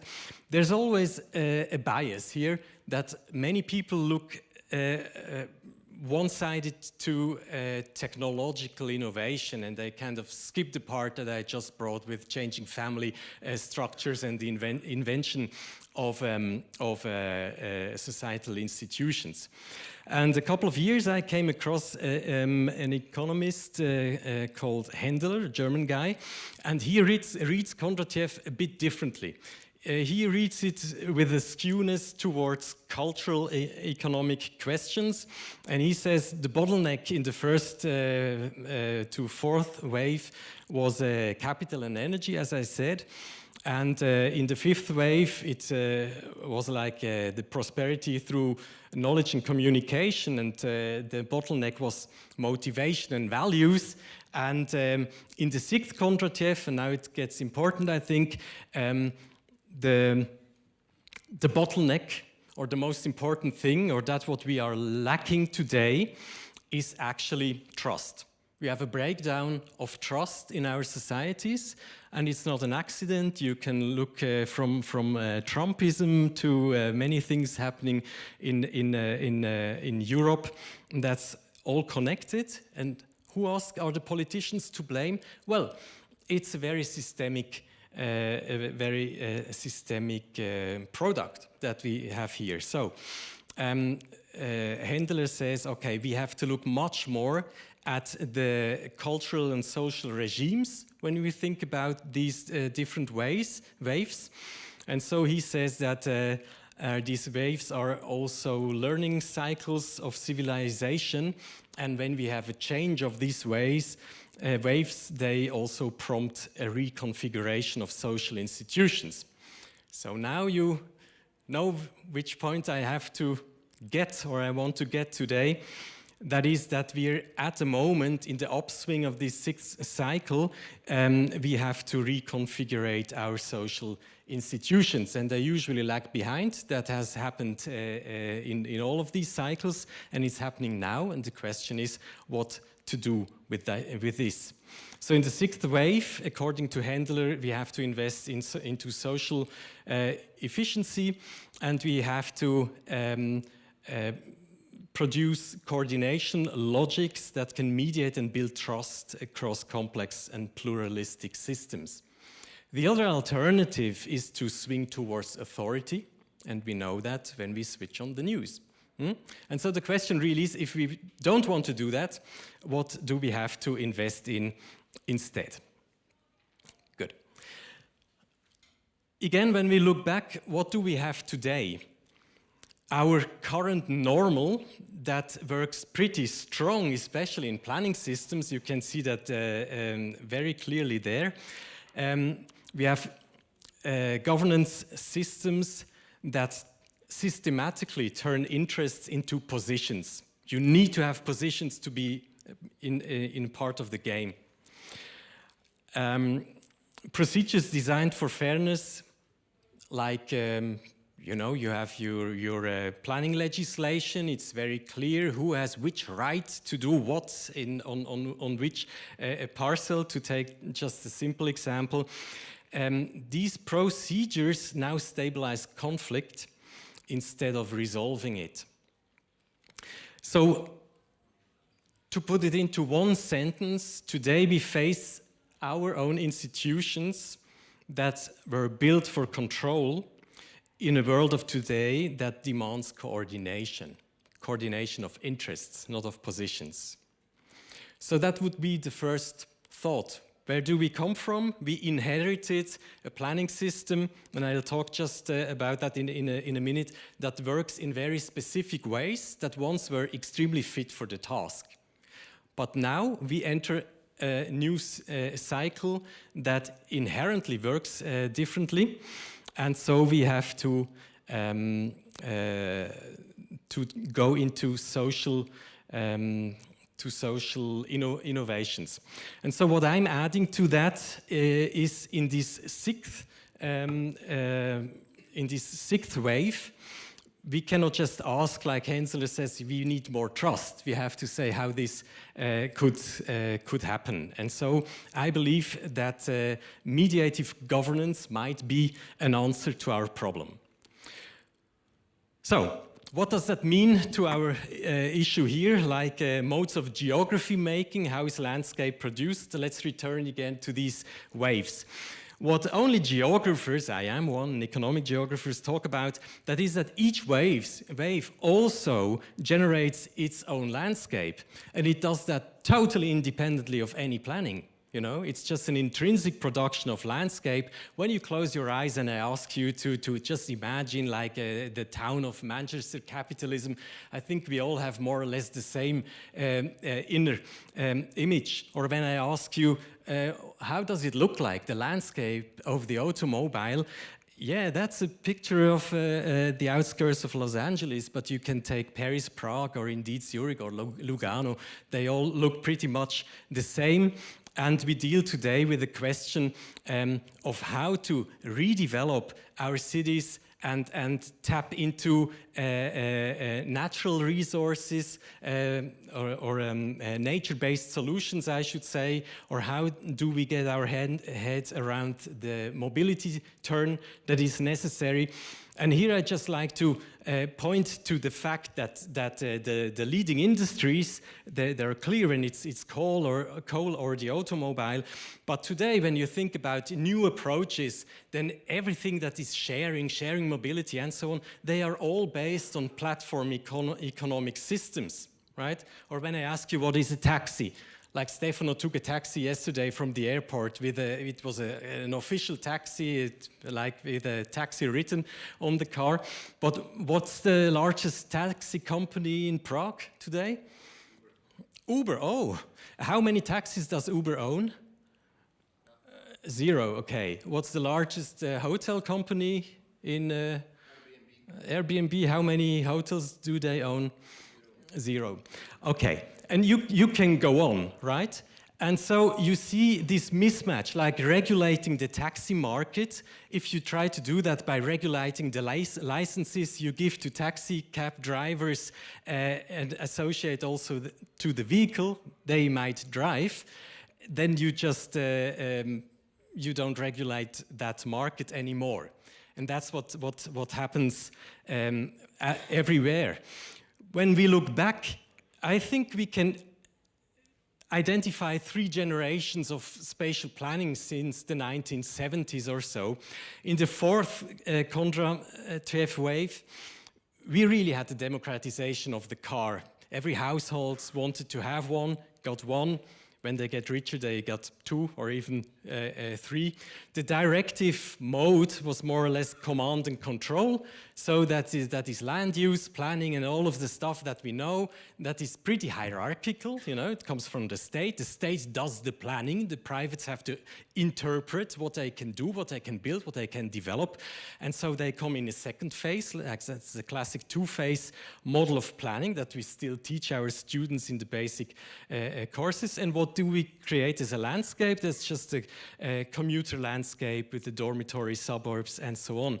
In the 5th Kondratiev cycle, we allowed for the globalization of production, and in the city brownfield redevelopment, classical command and control still didn't work anymore. So people start to negotiate around round tables, and so negotiation gave rise to what is today a total normal, like cooperative planning and participatory approaches.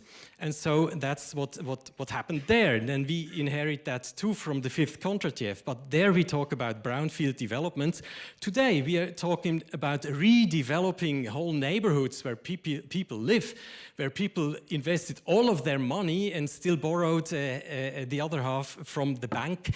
And so this is just a totally different situation for people. And the driving forces of our landscape is now the 6th Kondratiev and not some brownfield development. So when I talk about mediative governance, it's not a plan for the future. It's a plan for today. It's a plan we need to have in order to become fit again, in order to have a working system. A working system, not just in the field of planning, but that's what we're talking today. So what a mediative governance would do is to take the micro-level logic of mediation and ask how this could work as a macro level design for governance system. This would include, of course, neutral facilitation, shared data, transparent feedback, authority that is derived not from hierarchy, but from the capacity to sustain meaningful engagement and also disagreement. And we should always look at technology from the one hand side, but also at institutions from the others. So I have shifted now, you know, coming from Schumpeter and then talking about Henseler and saying the real scarcity today is trust and not technology. But of course, we are on this technological wave, and I believe that technology can be an enabler. And in the end, I will briefly show you that is also it can also go south with technology that we have today. So technology as an enabler would mean that we need to use digital infrastructure in order to produce systematically trust, that we should use Internet of Things and stuff like that as a basic for shared evidence, that we can use AI, natural language processes and other things to very effectively rush through increasing amounts of feedback data and to organize that stuff and to display it on continuous kind of dashboards that we need to govern.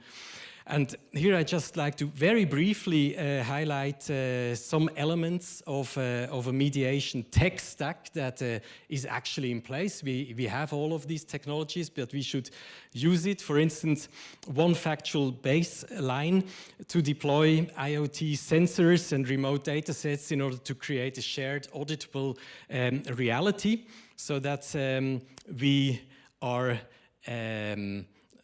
negotiating about our interpretation of the facts and not the facts themselves, for instance. A second layer would be data governance. So who holds what and for whom? To host planning and case materials in a sovereign cloud, in a civic trust or in a data trust model. Because, you know, today people don't believe the experts anymore. They don't believe data anymore. They say that journalistic facts, when I like it, it's the truth, and when I don't like it, it's alternative facts or fake news. So we are in urgent need of rethinking what is the basis for something that people accept as facts. And there, the processes that produce facts, they have to become transparent and not black boxed as they are being perceived today. A third one is in the field of deliberation, so see the system and not the silo. Today we have fantastic planning capacities in every silo, but who cares? So we need to really build digital city twins that integrate everything and also show and can deal with the interdependencies of different disciplines of practice and planning. We have to enable ourselves to in real time, run scenarios in a co-design way to tamper with parameters to show, okay, when you go from a density of 1.1 to 1.6, you go from a linear building to a city block and so on. And you can do that today with algorithmic design pretty easily. A next point would be accountability. Let's make sense together. And there, as I pointed at, AI assistant argument mapping could be used as a very strong tool to very quickly and continuously organize feedbacks from thousands, even millions of people. And it's always really important that when you're running that as the head of a planning system, you have to look at drift. So how are emotions drifting, like sentiment drift, or how are positions towards different topics drifting in time? And so you can do that, and you have to monitor that in order to keep your system fit. And also, when you have mediated agreements that come also bottom up, you have to transform them into machine-readable commitments where other systems can dock in and just use all of this mediated governance system as a frame of reference for a planning system to evolve. So it's all about trust as the bottleneck of today, as we all see. As I said, when you turn on the news, you see it immediately.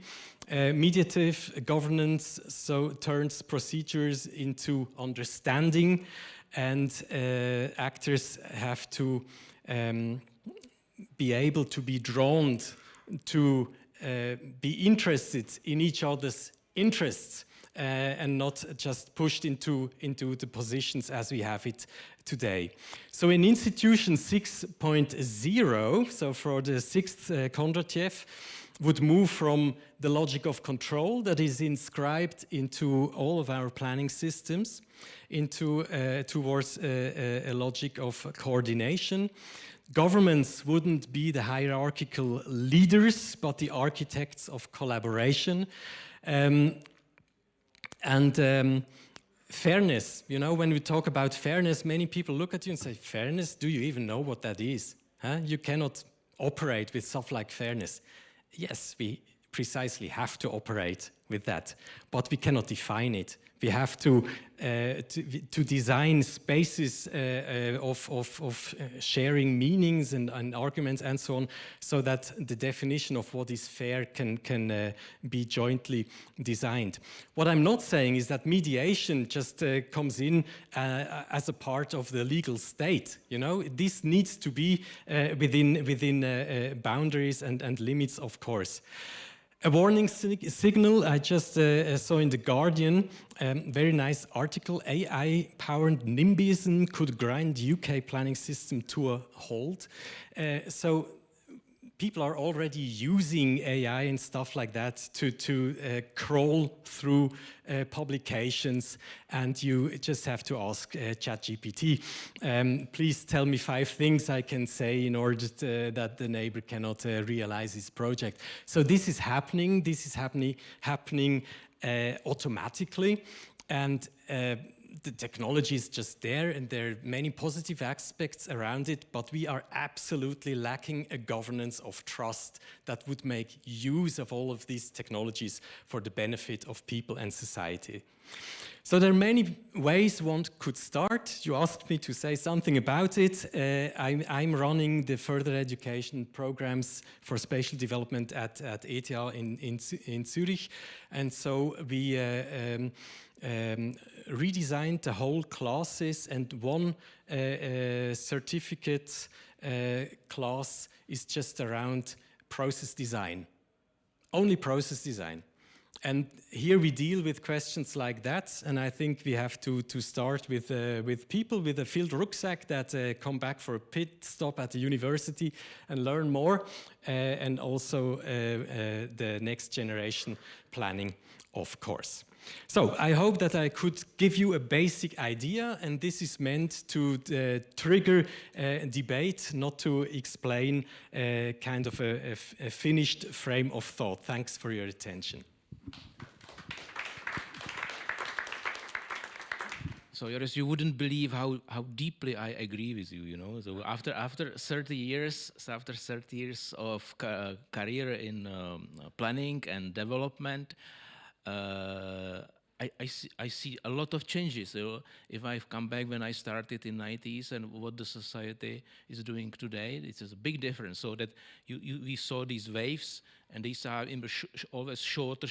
So even the professional career of one single person will see the end, the beginning and the end of a wave. You know. So some questions. Hi, I have a question. Lucy Barr, I work here at the IPR. Do you think we can go directly from phase 1 directive to phase 3 collaborative? Like in the mediation phase, can we skip the second phase here in the Czech Republic? I think we are still a lot in the first phase of directive planning and governance. can we skip to the third one directly? Yeah, my answer is you have no choice. That's exactly why I draw on these long waves. Is, you know, actually our built environment doesn't care about planning, and it doesn't wait for any planning or planner to move forward. It's totally intrinsic. So everything a planner can do is to work with what is already there in order to help the system to become better. You cannot pick your governance system.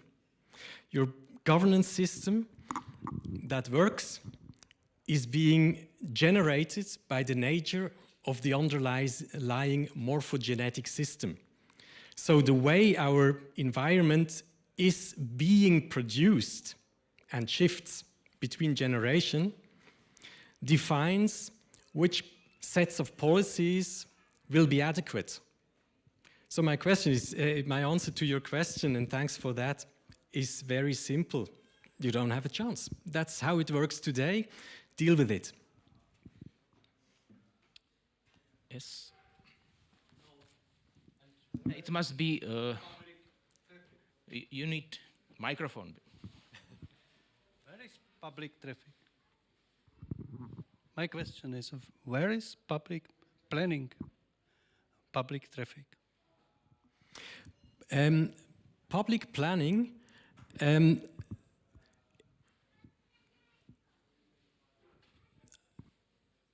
mean, where is public planning today? You know, today public planning makes a very easy job and says, when I am planning in the name of the public, so when the state pays planning, then it's public planning. And this is just too simple. It doesn't work anymore like that. Maybe what I didn't point out enough is that in this system, we are not getting rid of planners, of course, but the question of to which answers do plans have to give, to which questions do plans have to give an answer? What are the needs and the interests of people we are reacting to? These are just different inputs for public planning. But the main difference is that the whole system would have to be oriented towards the mediation of interest and not the materialization of positionality. When I'm talking to the main planners in Switzerland, like the regional, the cantonal planners they're called, they often tell me, I am speaking in the name of the public because I am the cantonal planner. And I don't know from which century these people come, that you still can say something like that. It's absolutely absurd. But that doesn't mean that you don't have public planning at all. The question is towards what? Is this system oriented? And how do we deal with the fact that it's not clear anymore what the good is in society? We're in a pluralistic society, and today our governance systems don't allow for that pluralism in the sense that it would be operational. We are doing that with all of these workshops, you know. For everything you need a workshop. I'm getting absolutely tired of workshops, you know. This is just an answer of a system that is breaking down, and then you have to put end of pipe one workshop after another. Forget about it. It's too expensive, too slow, and too biased. Who participates in these workshops? My thesis, my hypothesis is we have to embed a new logic of mediation into public planning. And what is there today? Today, there's still a form of expert authors or experts that kind of can just define what is the right and what is the good. And this makes these systems so unstable. In Switzerland, I'm mainly working as a consultant for developers and stuff like that. No single project can go through anymore, even very good projects, even projects with regard to public space and increasing blue and green infrastructure and propelling biodiversity. Everything got stuck The system is totally stuck.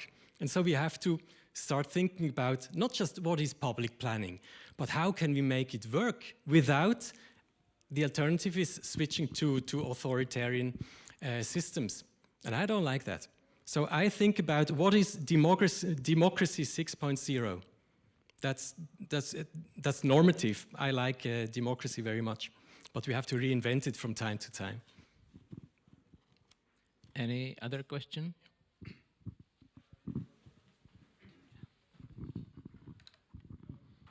Yeah, hi, thanks. So I think you move almost like into the philosophy or kind of social engineering. However, I think the last sentence which you just said, it's like democracy is the key for everything. So just a few comments. You mentioned trust. I think it's coming from the family, it's coming from the school system, education, and so on. Somehow it's connected also with kind of religion to what we believe. In the current world, I think it's important that we really make our decision based on objective and open information. I think this is number one. Second, fairness.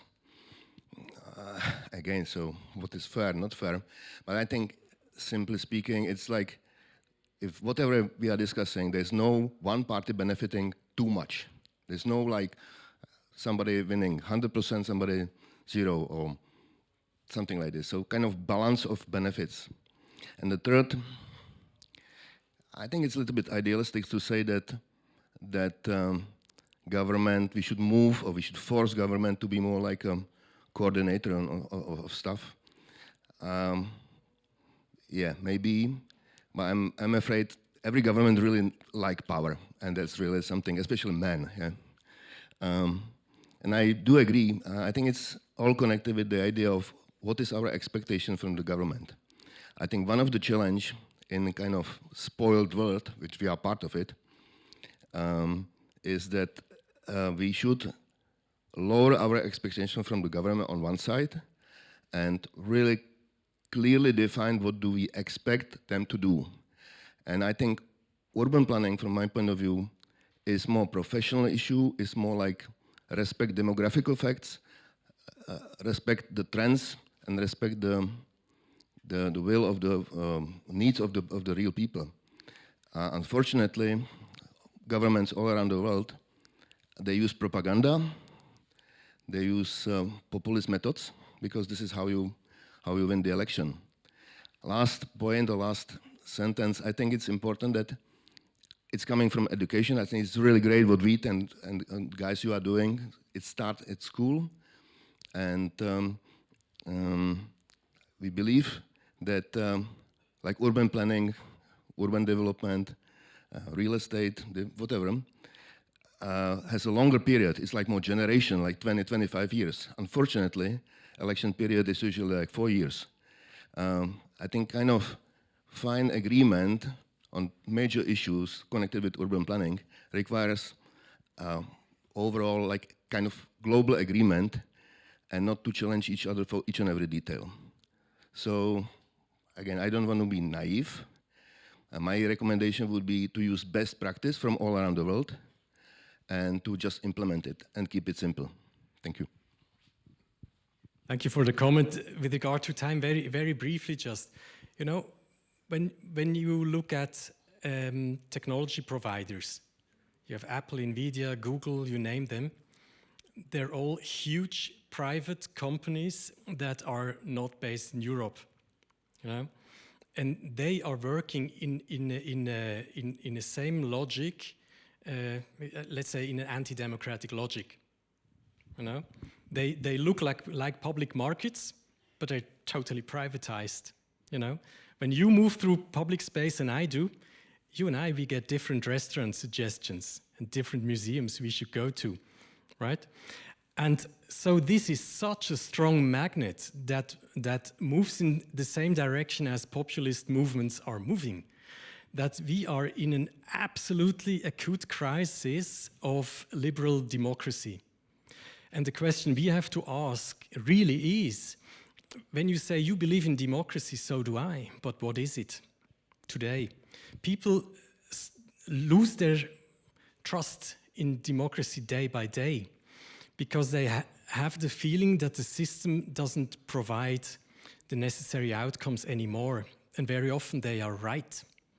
And so we need to have the courage to think more fundamentally about these systems, and one of them would be to finally really get up and give a European answer to how we can use all of these new technologies that have so much potential. It's fantastic, right? But what are we doing with it? Actually, nothing.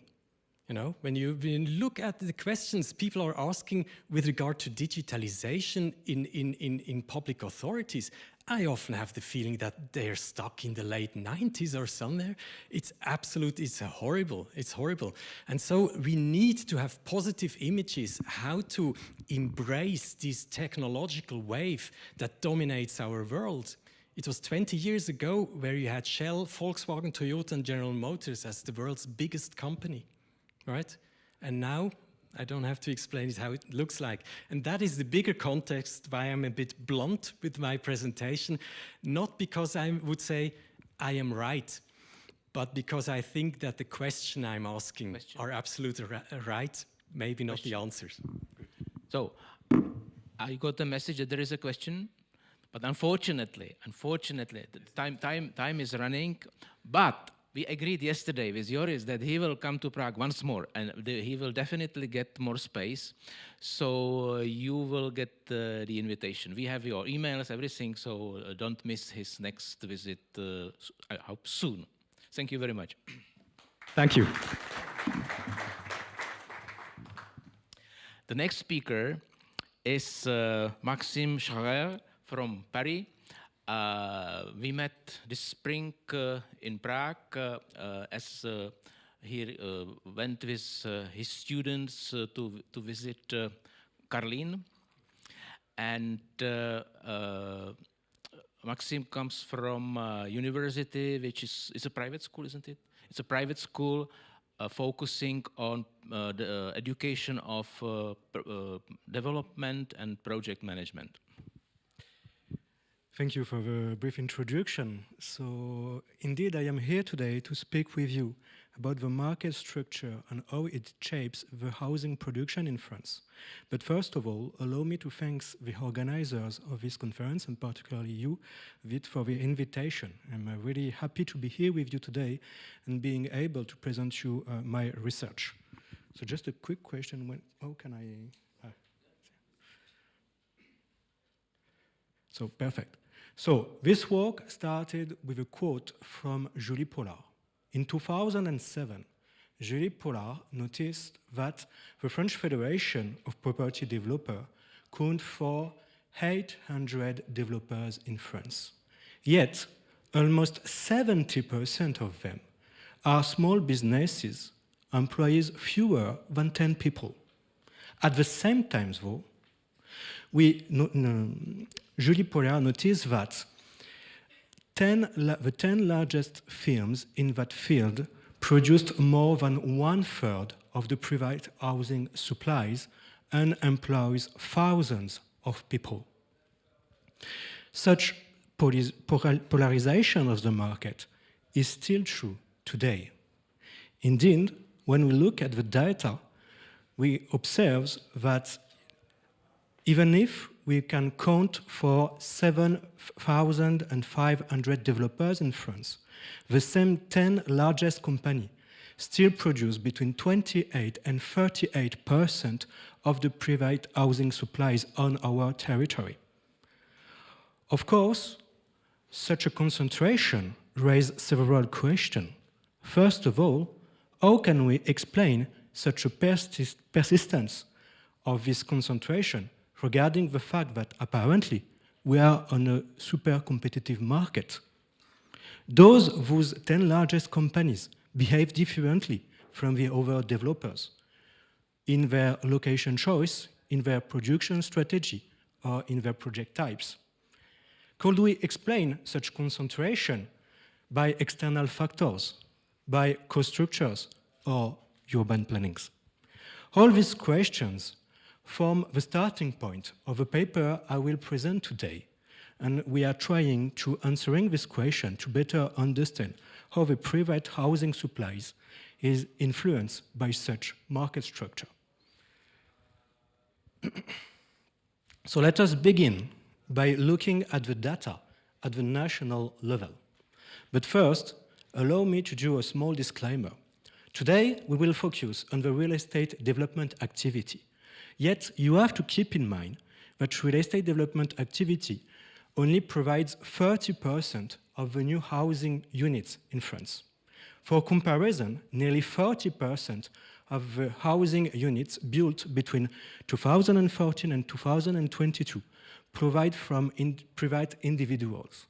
So we will only look at a fraction of the housing supplies, and we will not speak about the other segments. Secondly, the results I'm presenting today comes from a joint work with two of my colleagues, Marion Girard and Marie-Noëlle Lefebvre, and I wanted to show you the paper where the result came from if you are interested for more detail. So now, let's dig into the data. To build this analysis, we use two data. The first data set we use is Citadel. Citadel records the building permits since 2013. It allows us not only to have the characteristics of each building's permits, but also to be able to identify the type of providers. So is it a developer? Is it a social provider? Or is it a public authorities? The second data set we use is the Siren data set, which allows us to determine precisely the name of the company behind the permits and the main activity of such company. By merging these two data sets, we are now able to analyze 35,000 public permits linked to the real estate sector, and we are able to see exactly which company is behind which permit. We also focus on the functional urban area. The main idea behind that geographic space is that it seems to be the better suited to analyze the housing market. So to put it simply, what is the functional urban area? The functional urban area encompasses a major city and all the town in the neighbors of this major city, which are economically integrated to the major city. And we test this integration by looking at the commuting flows between those cities and the major city. We have at least 38 functioning urban areas in France, which are very diverse, including diverse in the number of inhabitants. Looking at our data, the first result we have is that leading developers differ from the other small developers by their locational choice. So what we found is that the 6 leading companies carry out nearly 65% of their activity in very large functional urban areas and 25% in large urban areas. By comparison, small developers only carry out 58% of their activities in the very large areas and 25% in large areas. By comparison, though, when we look at the small and medium-sized functional urban areas, we see that 19% of the small developers' activities carry out in those areas, while only 10% of the leaders of the production of the leaders carry out in those areas. So we clearly see that leaders concentrate their activities in large urban areas, whereas small developers have a most diverse allocation of their activities. When we look within the functional urban areas, we do find a similar pattern.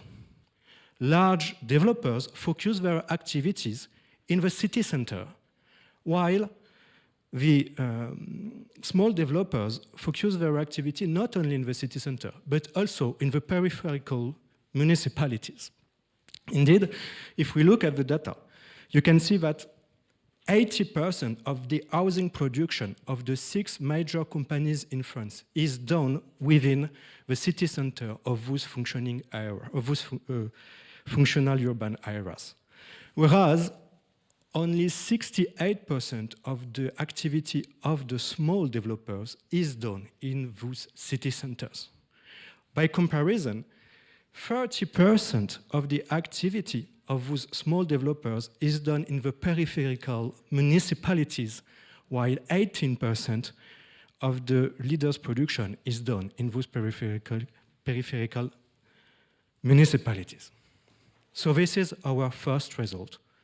We observe a difference in the location choice. But we also observe a difference in the production strategies. Mainly, these leading developers produce larger projects on larger lands in a more intensive manners. If we look at what we found that in central municipalities, the median number of dwellings created by market leaders reached up to 48 units, while the median number of dwellings created by secondary actors reached up only to 21 units. So we clearly see that per project, leaders produce more dwellings than the secondary actors. The same is true for the land area used per project. For the leaders, they used a median of land area per project of 3,000 square meters, while for the secondary actors, this number falls to 1,600 meters. This observation stays true even when we look at the peripheral municipalities. In overall, leaders tend to produce larger projects than secondary actors. How can we explain such a difference, both in the location strategies and in the production strategies? Well, the main explication we found, but I would be happy to discuss it with you, lies in the difference in their structure cost. You have to remember, and the literature show it, that leaders, developers can produce for a cheaper cost, okay? Thanks to the really high number of projects they carry on, they are able to benefit from economic of scale, a better experience, an easier access to finance. So they can produce a larger program for a cheaper cost. On the other hand, though, they also support higher fixed cost. The size of their organization and the complexity of it involves that they must find projects with a sufficient profitability to cover those fixed costs. Remember that we are speaking of companies who hires more than 8,000 people. First, this quest for profitability leads the leading company to focus on large urban areas, on city centers, where the price per square meter is high enough to have a sufficient profitability, whereas the small developers have a structure of cost flexible enough to find opportunities in the peripheral municipalities. So we tend to think that the difference in the cost structures between those categories of developers mainly explains their different strategies. First, we wanted to look and to pursue our analysis at an other area to confirm our intuitions. That's the reason why the second part of the analysis focuses on one functional urban area, Lyon. So the functional urban area of Lyon is composed of 400 municipalities and include 2.2 million inhabitants. It is the second largest market, the second largest housing market in France. And as you can see, the price per square meter follow a distribution of the monocentric model, of a monocentric city model, meaning that the price of housing per square meter is the highest in the center and decrease with the distance to the center. With that in mind, we do find that in the Lyon functional urban area, the market structure is similar to the national ones. More precisely, we identify 6 major companies which produce up to 50% of the private housing supply in the Lyon urban area, and more than 700 small competitors which provide the rest of the private housing supply. We also found a difference in the location choice. If you look at the figure on your left, you can see that the leading developers focus their activity on the city center, while the secondary developers are more spread around the urban areas and are also active in the peripheral municipalities. So we do find the same first result as at the national level. If we go further, we now can look at the price upon which, at the price per square meter on the housing market, upon which the developer will start project on municipalities. What we do find is that, as you can see on the table, leaders will require a higher threshold price to enter the market and start a program than the secondary actors.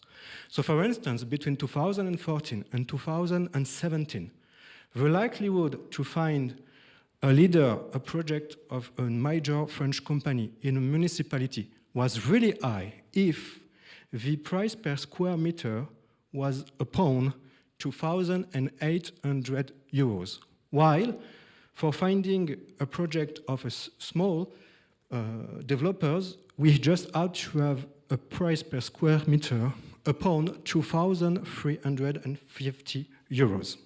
Interestingly, we find that this price threshold increased with the time, and the gap between the price threshold for the leaders and for the small developers also increased, which seems to indicate a strategic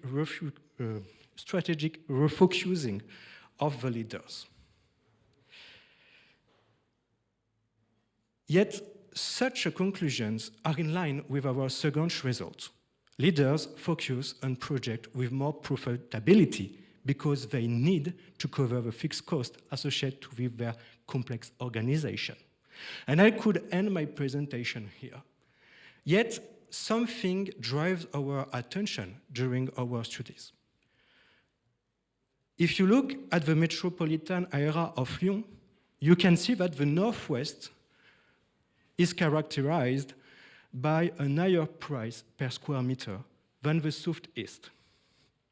But on the other hand, you can see that the leaders have a more important activities on the southeast than on the northwest. This doesn't fit with my previous results. The reason, we think, lies in urban planning. If you look now at the localization of the program, of the project, of the development projects between 2020 and 2025, you can observe that the localization, you have in green, the dot of the small developers, and in red, the dot of the leaders. The dots are proportional to the number of dwellings per program. If you look at the northeast of Lyon, you can see that the vast majority of the projects are conducted by small developers. While if you look at the southeast of Lyon, you can see that most of the projects are conducted by leaders. The explanation we carry on is simple. When you look at the zoning in the northwest of Lyon, and more specifically at the urban regulation in those areas, you can see that it is very restrictive. So, not only the laws restrict the density in those areas, it also deters some categories of developers. If you now look at the southeast of these metropolitan areas, you can see, on the contrary, that firms, and specifically developers, are incentivized to produce large projects, very dense projects. So we do find here a lot of leaders because they can realize their large project and find the profitability to cover their fixed cost. So what I am telling you here is that not only urban regulation shapes the housing production, but it also shapes the competition among developers. This is what we are currently studying, how this regulation may shape competition among developers. To sum up what we've just seen, we found that at the national and at the urban areas level, the leading developers in France focus their activities on very large urban areas and in the centers of those areas, while small developers pursue more diverse strategies.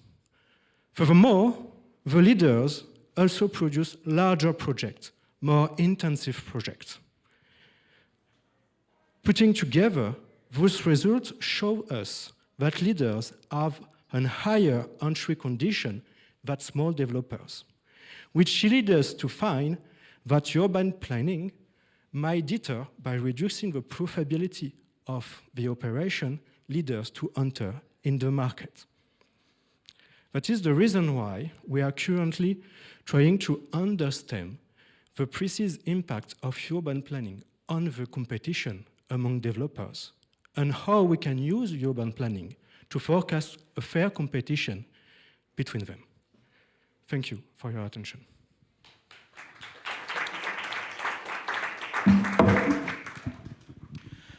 Thank you very much. I think that it would be interesting to compare it with the Czech market. I did similar research a few years ago, and I think particularly in Prague there is much lower number of small developers because they will erased by the planning permit process, and the small companies couldn't survive this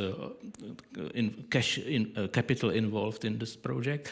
Nevertheless, it makes me to some mental bridge between your presentation and Joris' presentation,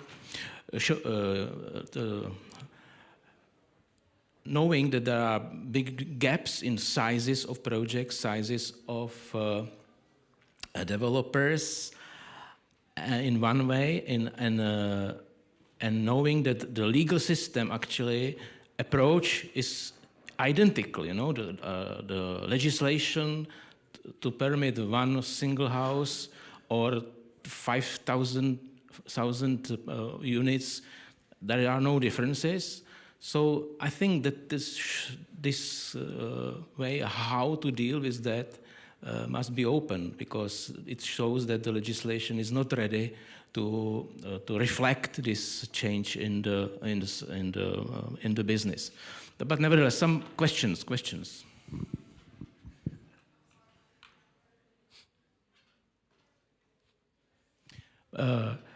Maxim will take part in the discussion afterwards, so you will get an opportunity in the final round. Thank you. Thank you for your attention. There's a question. Still, there is. Sorry. Hi. If I'm correct, there is a recent new urban development plan in the Grand Lyon area. Is this something you've been working on, also given your research? Is there some big changes in this new urban plan, which integrates the whole area, or are there some specific areas that the greater municipality decides to open to development? Is there a big change between the former plan and the new one? Yeah, thank you for your questions. And effectively, since 2020, the local regulation has changed in the Lyon metropolitan area. The main changes focuses on environmental protection and the development of the southwest of Lyon. So on the northwest, the main changes we have concern the protection of the nature. So we are expecting fewer development projects on the northwest of Lyon. On the contrary, on the southeast, what the urban planning is trying to do is to create a more mixed environment and to break this poverty, some of the poverty tones that we can find in the southeast. For instance, if you know a little bit of Lyon, it might be Villeurbanne. So that's the reason why we choose Lyon, and that's the reason why we are focusing between the period of 2020 to 2025. So what we are trying to assess is the influence of such change, particularly in the southeast of Lyon, on the actors and specifically on the developers, which try to, launching real estate projects. So yes, we do have this in mind. It's a little bit earlier for me to give you some results because we are still looking at the data, but we hope we'll be able to show how such urban planning might influence real estate competition, and is it good or not for the market. Thank you. Yeah. Thank you very much for your presentation. Really interesting. I told you yesterday you should do that for Switzerland too. One question. What is more favorable? You know, now you said why that is and why there are more small or large ones. And I asked that before a very specific background. In Switzerland, in many other places, the need of cities shifts a little bit from the professionals that can deal with really large projects and they feel at home and they make their money there, as you explained. And now there's a switch so that one has to transform more building stock. And so projects become smaller and more complex.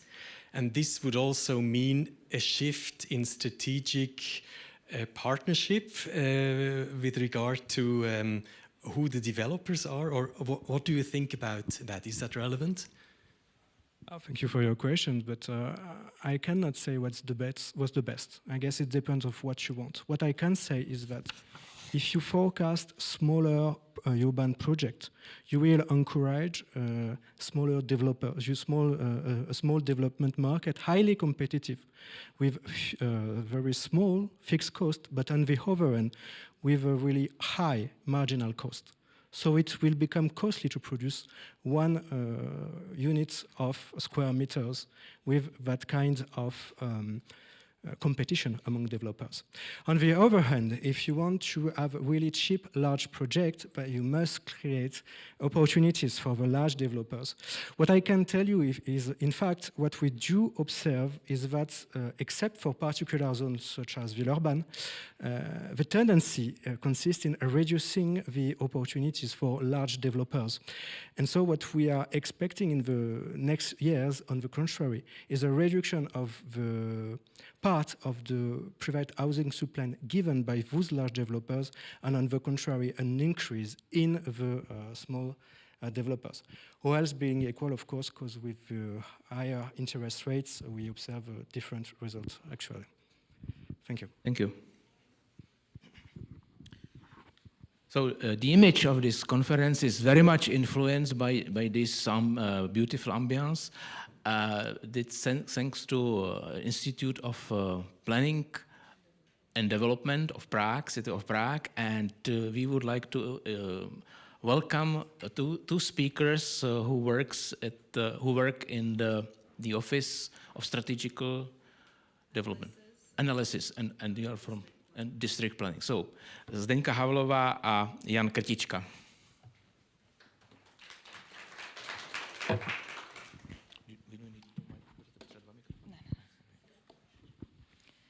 Okay.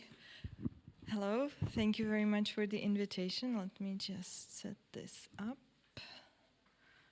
Okay, I think we're ready to switch to the presentation. Yes, thank you.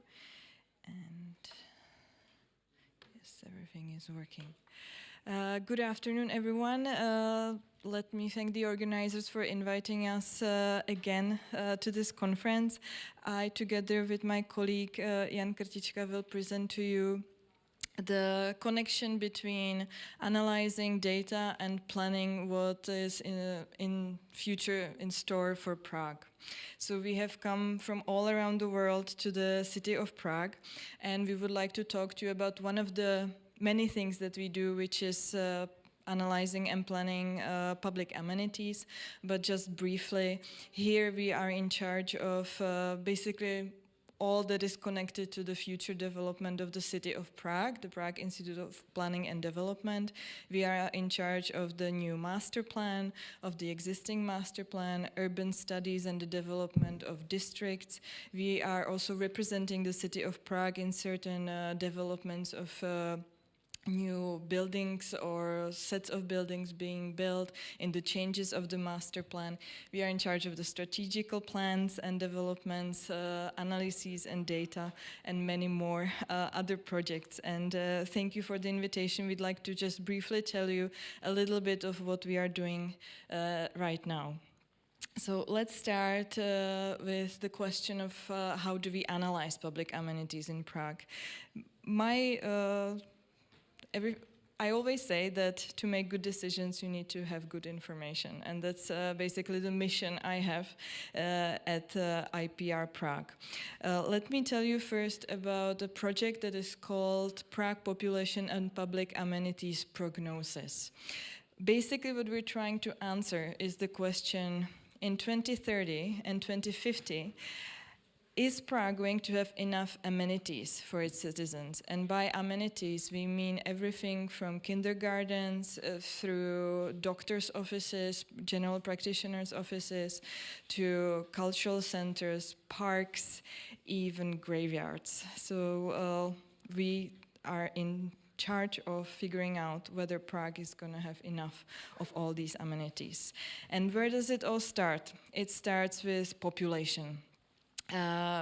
In contrary to the rest of the Republic, the population of Prague is expected to rise. It's expected to rise quite a bit, from the current 1.38 million inhabitants to almost 1.7 million inhabitants in 2050. And what is even more important is that we expect the rise of these key demographic groups, which is young children and also seniors, which you can imagine puts a lot of pressure onto certain types of amenities like schools. And in this project, the Prague Population Public Amenities Prognosis, we try to guess where the biggest deficits are going to be in the future. So let's go together and imagine that you are in charge of of the planning for the city of Prague. You have a certain budget in front of you, and you are deciding which Prague municipality to give finances to build a new kindergarten, let's say. So we can check out which part of the city is in red, so to speak, and which part is in green.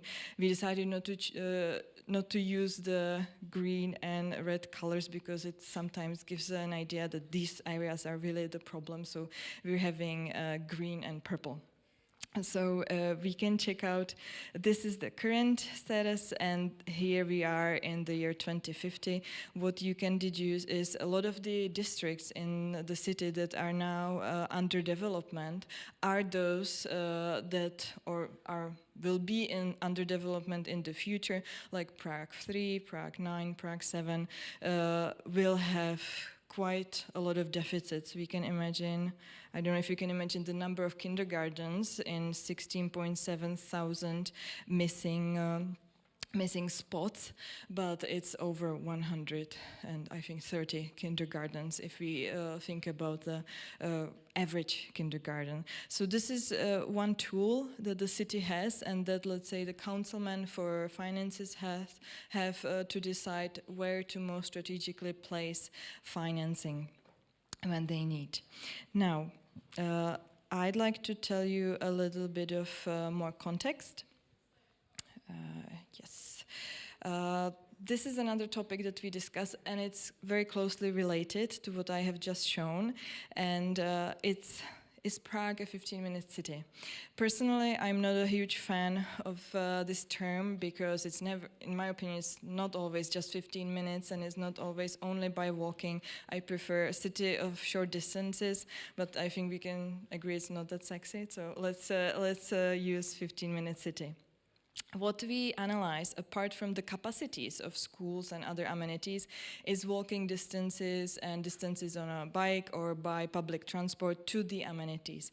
We try to look at it as not only binary, like it's good or it's not good, but we also see, okay, now we are in the zone that is great accessibility, and we are in the zone that is maybe not so great, but still acceptable accessibility. And I mentioned that it's not always 15 city, and what we have discussed with our colleagues and what we are using is that for different amenities, we're using basically a different amount of minutes, or we can say a distance by walking. And also very important is by whom. Is it a child going to a kindergarten? Is it somebody after work going, an adult going to a park?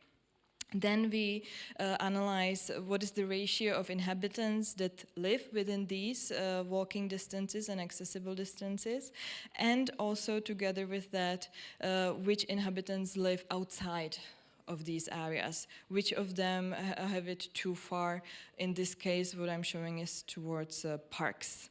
What is important also is looking at a synthetic approach. We cannot really have these like 18 different topics and put them next to each other and then decide what is most important. So what we do is we created this kind of application for the representatives of the city or the city districts, where they can look at these analyses all together in one result. So let's imagine, again together, that you want to decide, find a place in Prague which is the worst off when it comes to the accessibility of public amenities. Again, we would have the same coloring. So let's see, maybe some areas that some of us know quite well would be some of the modernist city housing estates, which in fact are not that bad. Maybe you wouldn't expect that it's quite good in a modernist housing district, but you can see an area here which is purple, which means there are people who live too far from public amenities.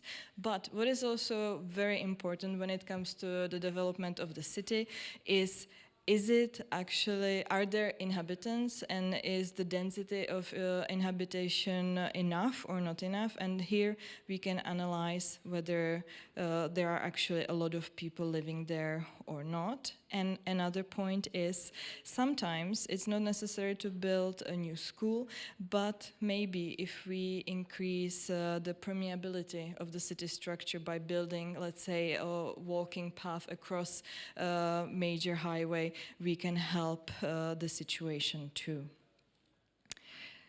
So when we have all these results, I think the question that is always on our mind is, do we have the money for it?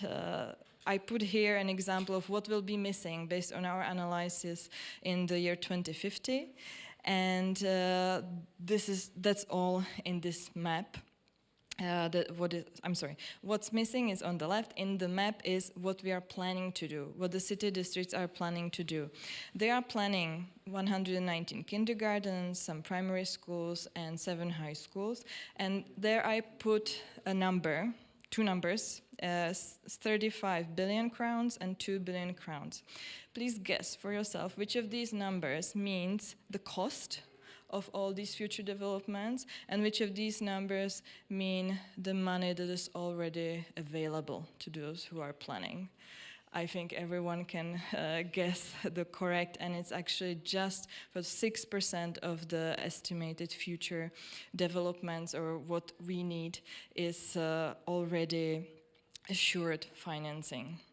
And with that, we come to the next step of what we need to do is put all this data and analysis into action and actually have it happen in the city. And with that, I give the floor to my great colleague, Jan Krtička. Thank you very much. So we decided to take you through the whole process from analysis to actual planning. And I would like to start with the zoning plan, because the basic requirements for public amenities are already present in the general level of the zoning plan, which is in Prague a citywide binding document. And as you can probably tell from the detail of those plans, it's not possible to think of all the types of amenities, as Zdenka mentioned, so only the basic requirements, especially those especially demanding, like elementary schools or hospitals, are being present in the zoning plan. There are actually many ways how to define the requirements in the level of the zoning plan. It can be defined as certain areas reserved for public amenities. It can be more flexibly defined as points of ideal location with some flexibility to decide in the future, or in the new metropolitan plan, which is zoning plan, which is now in the phase of public hearing, and we hope the next year it will be the new zoning plan for Prague. There's also a possibility to define the requirements for public amenities by parameters, representing minimum percentage of a given development area reserved for such needs. But as you see, this scale of planning is obviously not ideal for defining the ideal size or location of individual types of public amenities. We need more precise or detailed tools, and that's why we quite often use the tool of urban study or territorial study, where we are in much greater detail. We define in those studies basic layout of public spaces, building blocks, public parks, and of course public amenities. And in those studies we can transform those general requirements set in the zoning plan into a specific plots of land, or we can reserve percentage of concrete building blocks for specific uses as needed. In this scale we can use individual standards for physical accessibility or ideal capacity, as mentioned by Zdenka.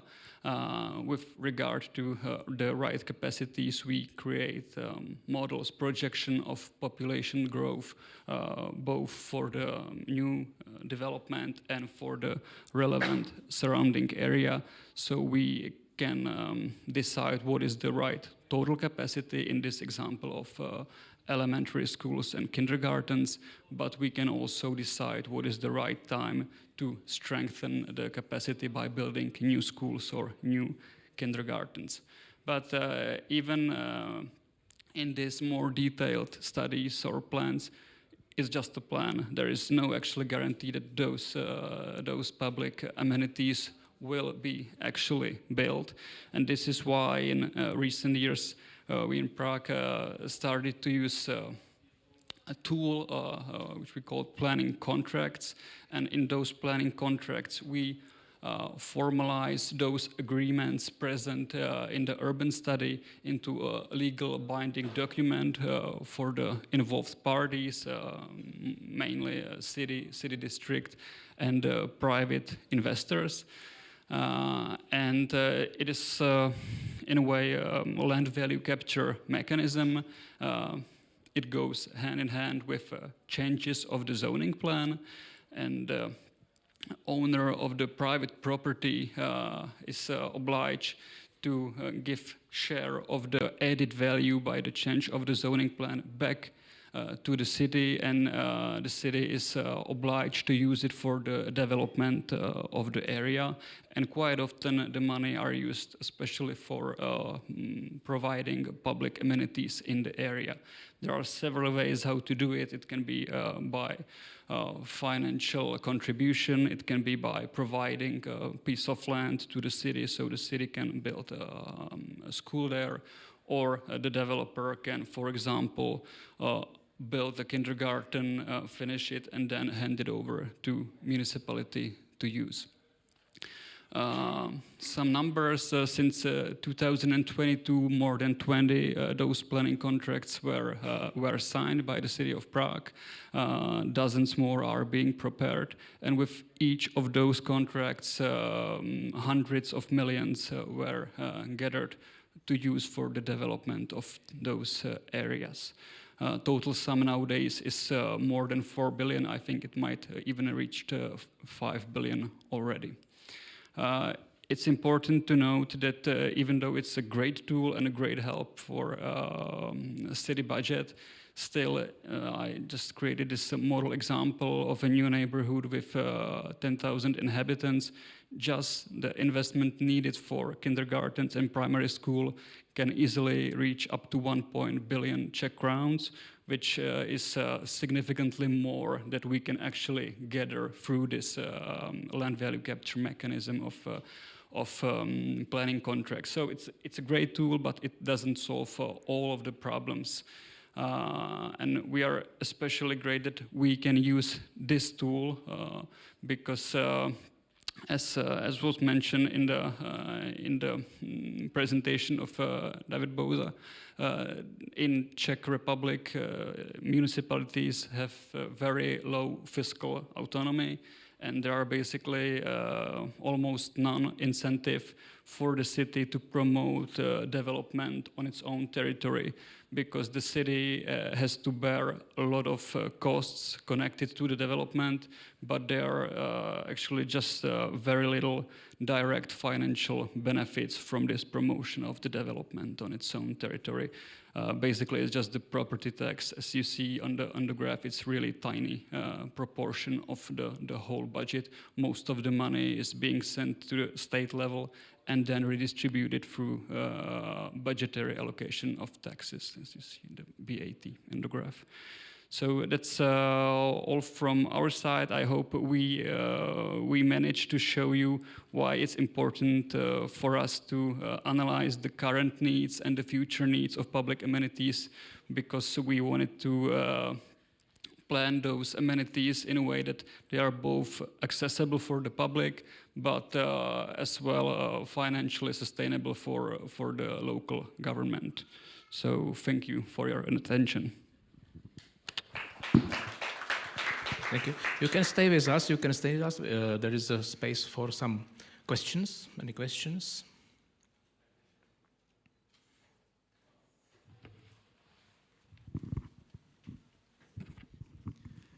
Thank you very much for the presentation.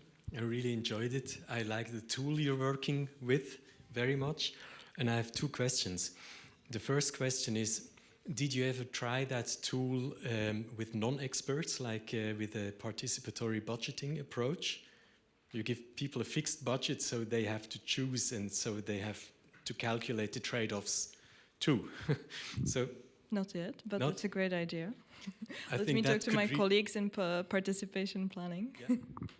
That could really be fun, because then you have two images of the city, like the professional one with all its due expertise and knowledge, but you also have the perspective of the people who are concerned. And with regard to amenities, I mean, this is maybe easier, you know, to do participatory budgeting. With regard to expert planning, it's very difficult, but with regard to choosing where I have to go to and how quick and how important it is for me, so that would be great. And the other thing is a question, just for my understanding, it's a bit a chicken and egg thing. Is it that you first have master planning and then you see what amenities you would need? Or is it also the other way around, that you look at the whole urban system and you think about in 20 and 30 and 40 years, what the ideal spatio-temporal structure of amenities would be, and then use that as an input for city planning?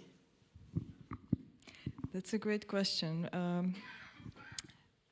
This year we have put forward the final version of the new zoning plan, and it has been in development for 12 years. So if we wait after we have finished this for 12 years, my fear is that it might not be enough. But our goal at the Institute is to make the new zoning plan not that rigid, so it doesn't really tell you, okay, it's here and it's only here that you can put public amenities, and it's only in this area that you can put up public amenities. That's also a thing of the past, right? So it tells you, okay, maybe a certain percentage you have to put to amenities, and my hope is that our tool, which we are, by the way, required to update yearly. So every year we calculate the demographic projections, and every year we recalculate these deficits, would help prioritize maybe the development, and also figuring out what is needed now, what might be needed in the future, and also maybe what else we don't have money for. Because as Honza said, I have this whole list and they always cut me off at the top. Any further question? No, thank you. So thank you very much. And now we come to final part of today's agenda. It is an expert panel. I asked our guests and some external experts to join. So let me introduce moderator, Mr. Stefano Wagner from Lugano, Lucie Pára from IPR, Praha, Maxim Scherer from, we heard a presentation, Joris van Wezemel. I don't know if Nikos is linked to us. Yes, it should be. Nikos Karamitridou from London. He was participant of the conference, I think 4 or 5 years ago. Ondřej Beneš from Trigema, a big housing developer. And František Kubeš from city of Brno. And Stefano, the floor is yours, and you have a seat there if you want.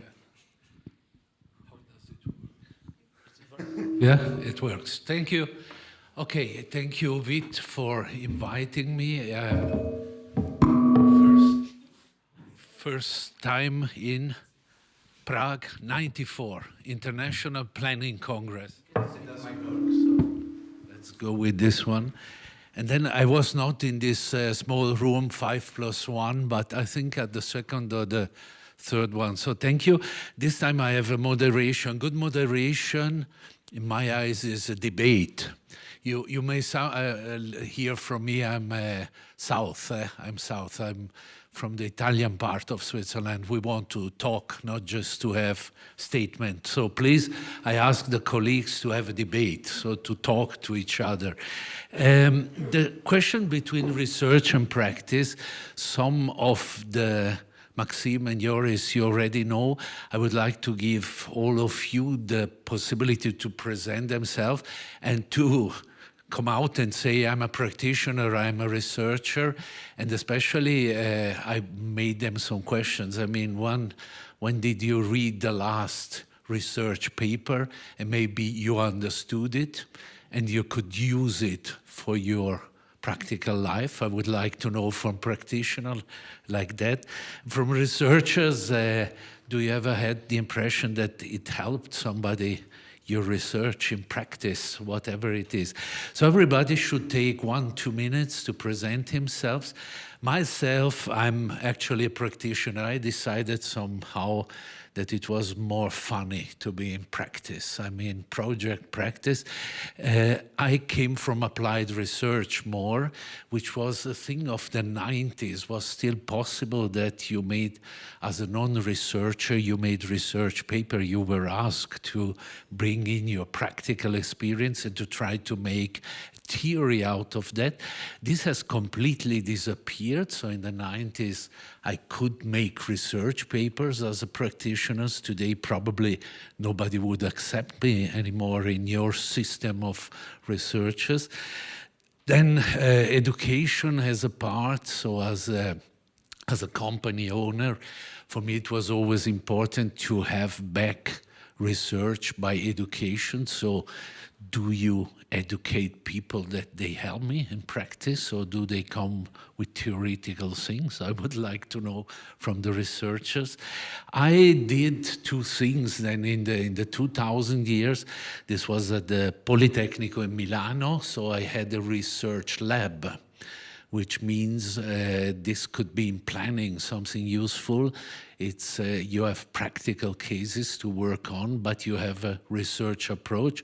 So I was paid in the 90s as research assistant. So my professor, you know it with, no, Jakob Maurer, used to have research projects, and his condition was that two of us were paid, and he was not as a professor. So this gave me a lot of ideas to how to link up some practical things in the research questions that I can use in practice. Now, I'm old style, so I would start ladies first, if you allow yourself. Are you a researcher or a practitioner? Hi, everyone. Here at IPR, so Lucy Parra, I work here at IPR at the Department of City Development. I've been here for almost 7 years now.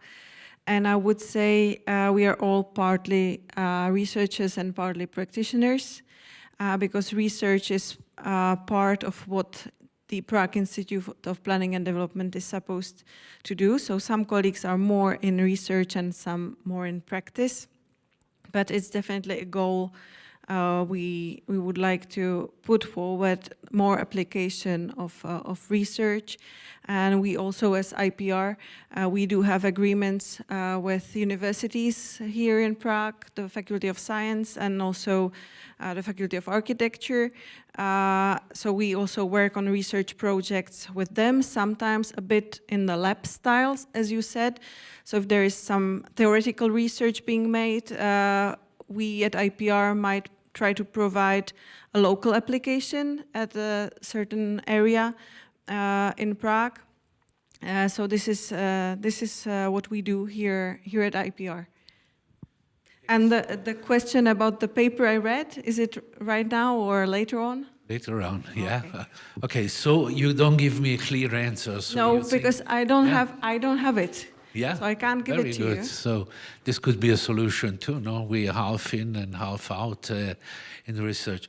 I mean, for me, research was always, and I would give you, Maxim, the word. I mean, of course, we do data research, we do some GIS things and whatever, but this is not research, really, no? I mean, I had a respect of research, and today, as I said, my impression is I could not work anymore in research because you have a complete system of incentives. I mean, I would ask even, Lucy, have you ever published? Because publishing is your incentives. Now, how many points do you get? And this is so far away from practical approach to things now, which are labs, projects, whatever. Do I had any chance to be considered as a researcher in the way as she described it, to be a little bit both sides?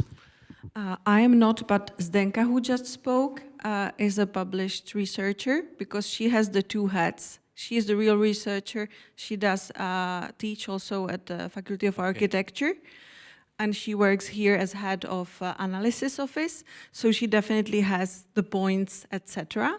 But I would say in the context of the Czech Republic, this is very rare to have both hats, and we definitely do have papers that get published only because of number of quotes they will get and the number of points it will mean for achieving somebody's PhD or professorship or what is necessary. So this cut between real life and academics is getting deeper and deeper, in my opinion. Just not to misunderstand me, that's real life too. No, sir. To answer your question, and from my point of view, I have to give you some of my background before. So I am a pure result of the French academic world. I've started to teach just after finishing my master degree in 2015, so 10 years ago. I've earned my PhD in 2021, and then I've been recruited as associate professor in a private school and in a laboratory specialized in real estate questions. So I do not have a practitioner point of view on this question. And for me, what I am sure of is that publishing is a matter of life, let's say.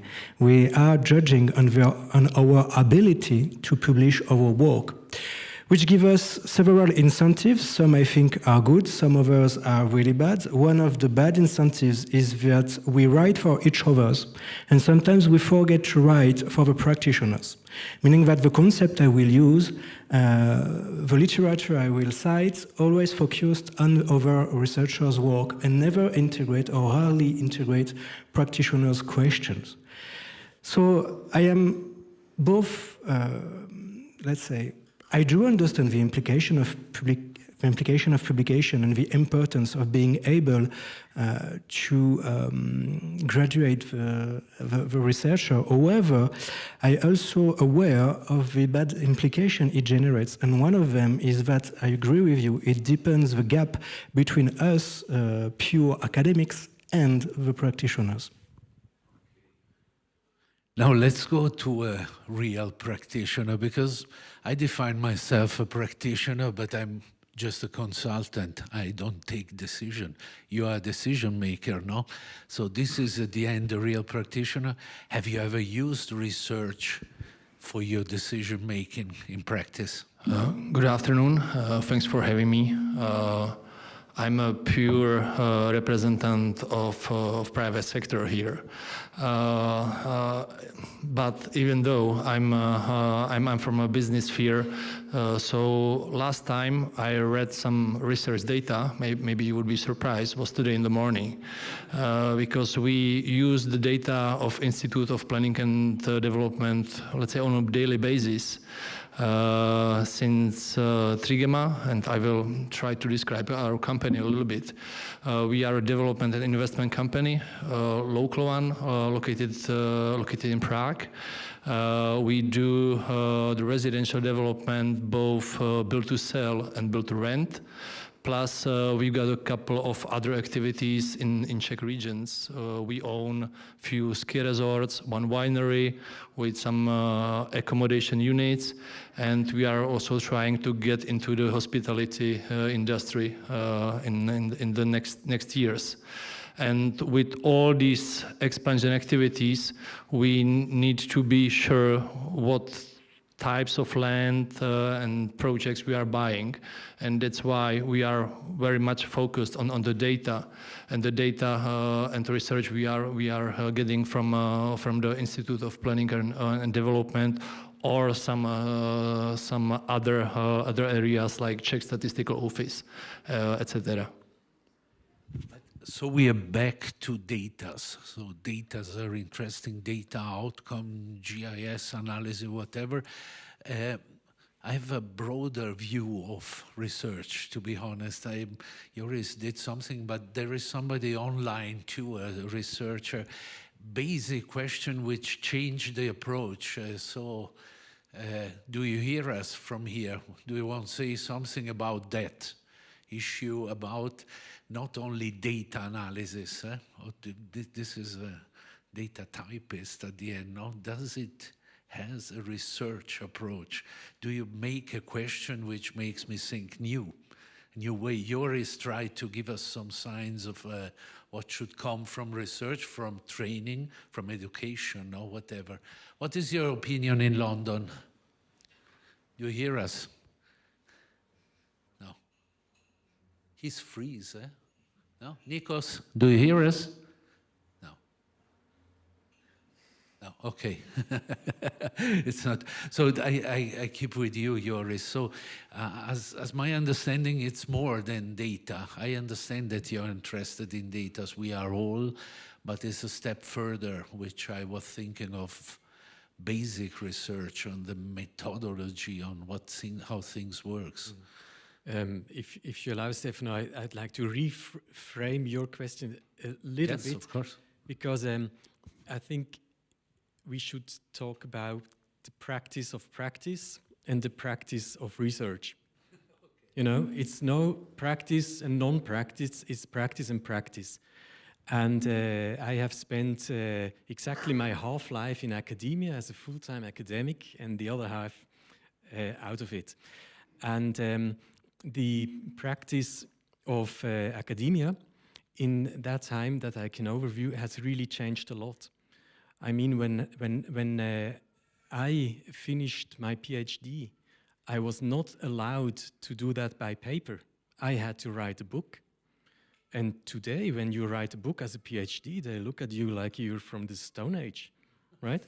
And so when you're writing a book, you have a general project, and you need to have a narrative that spans something between 100 and 200 pages or so.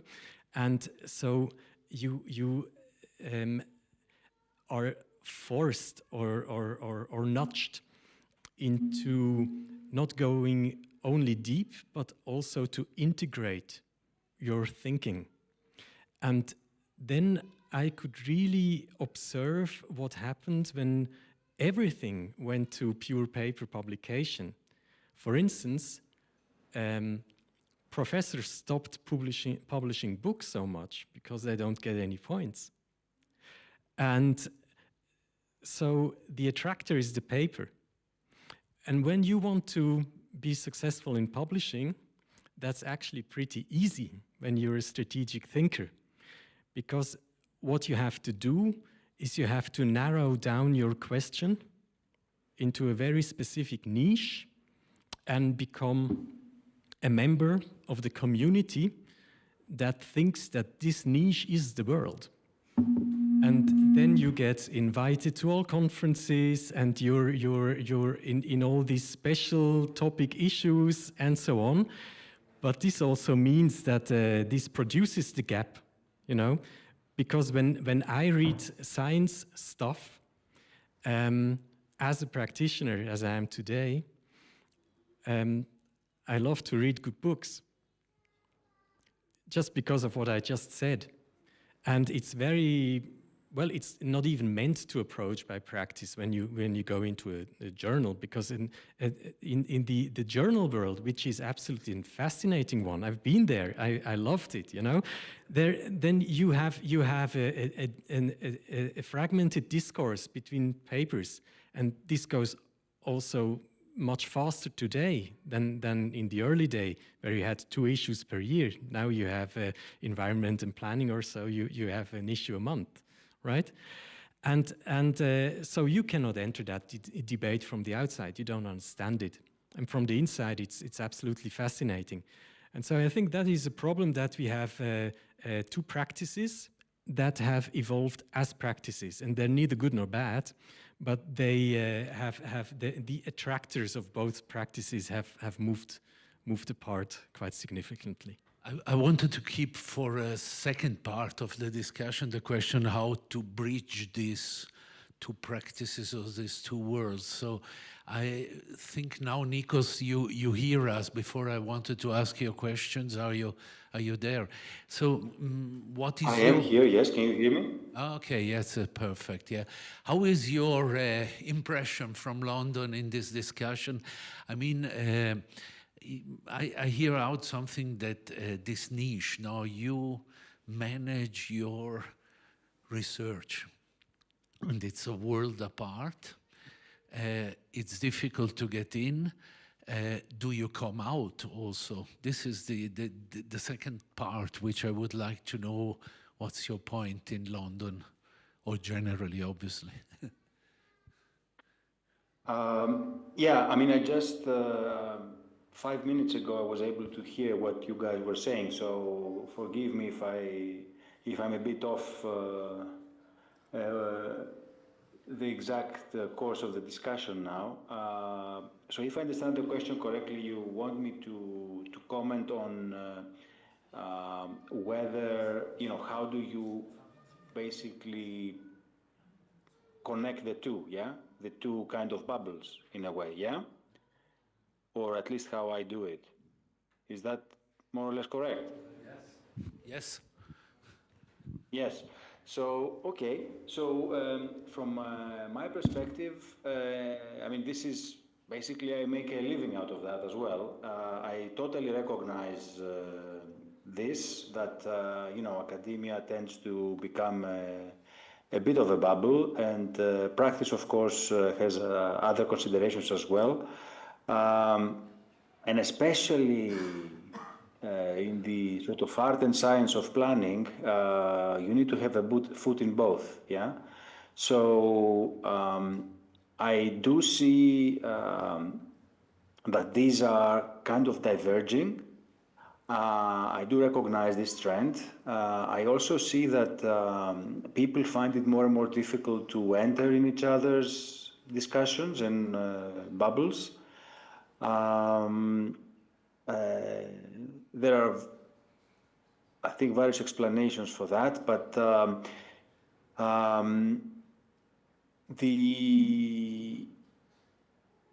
can tell you my personal sort of approach to this, which is I make the effort to dip my toes in both and basically transfer the experiences and the insights from research into practice, and from practice back into academia.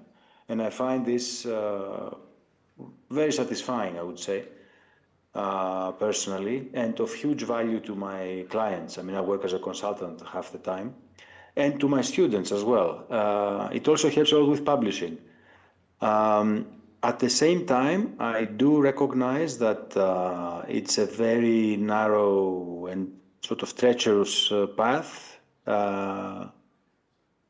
So I also recognize why for many people it just feels also a bit more comfortable to just find your space and your place in one or the other, yeah? Okay. Because they are diverging, and it is, difficult to bridge them. Okay, that's comes out a little bit that there are two worlds. Huh? Now we should briefly start the discussion if we should bridge them and what is the interest of bridging them. But before of that, I wanted to ask also practitioner from the side of a local authority. So we have these two positions which are clear. So the word came up, labs.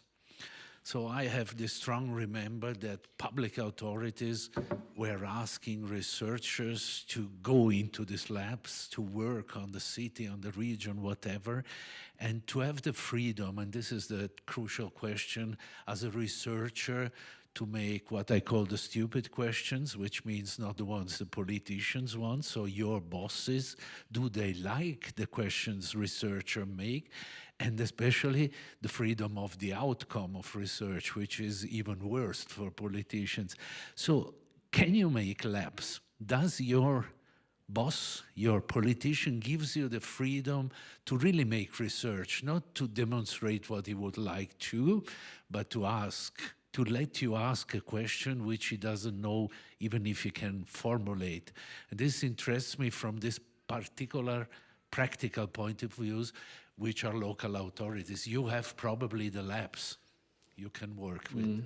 So it depends how we actually think of these labs, because when we are talking, for example, about topics that we have to analyze or make some research, not only ourselves, but with cooperation with universities. And we have good contacts with representatives of academia sector. We have actually some kind of freedom, even we are part of city administration. Of course, there is limited time to provide them with some results, and we are not dependent on, that we should publish something, as has already been said here. So to give you some practical examples from my recent experience, actually we wanted to, or we were working on project proposal that would interconnect academia with municipal companies in terms of defining and introducing innovations that would be then used in public space.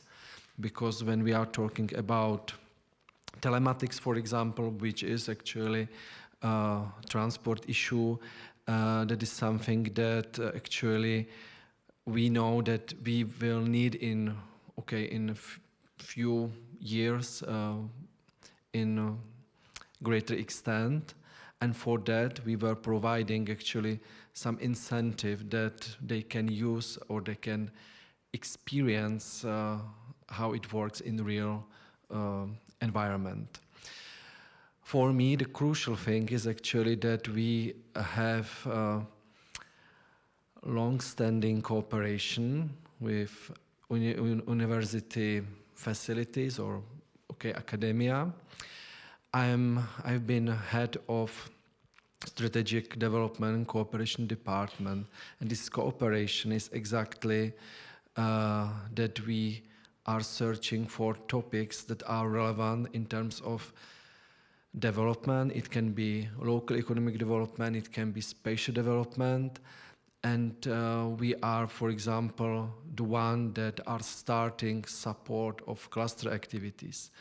That was crucial because now everyone is clear about that semiconductor industry is developing here.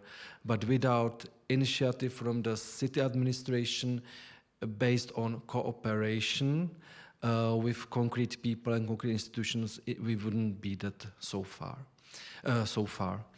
And one more point, because there was very nice presentation from your colleagues, and it was about data and how they are actually using data for their decision making. Of course, we are using that in this way as well.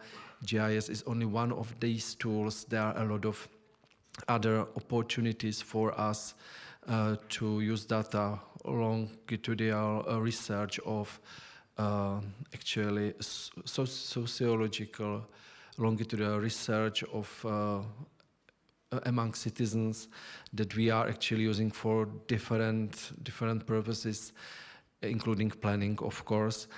And one more element that is probably can be inspiration for other cities is actually that we were working on multi-sectoral competition for students, and we had actually every year we identified a topic that these multi-sectoral student teams across Brno universities were working on. And for us, it was a very good opportunity that time actually to identify some interesting students that in some cases then became our colleagues. Okay, this is the education job story. I'm come up to that bridge again. Let me just ask, you said a product of the research policy of France. Okay, have you ever been in such labs? My impression is it's a little bit frustrating for both sides. So I try all the time to have, if I have a budget and obviously a certain freedom, to have this researcher inside who makes these critical questions, whatever. So nobody wants them. And the impression is that on the researcher side, that they don't have that topic they would like to work on, because the questions become immediately too practical. Give me an answer, a practical answer. I want to use it. It's probably your time frame. No, you said that the time frame is different. Are you in labs? Because one bridge would be labs, in my eyes. Huh? And we have examples, so you also have this kind of things. Are you in labs? Well, I'm not sure what word you put behind labs, but what is sure is that in my own laboratory, we also work with practitioners. For instance, we had a program with... It depends. Sometimes they call us, sometimes we call them. There is still a bridge between practitioners and researchers, at least in my private university.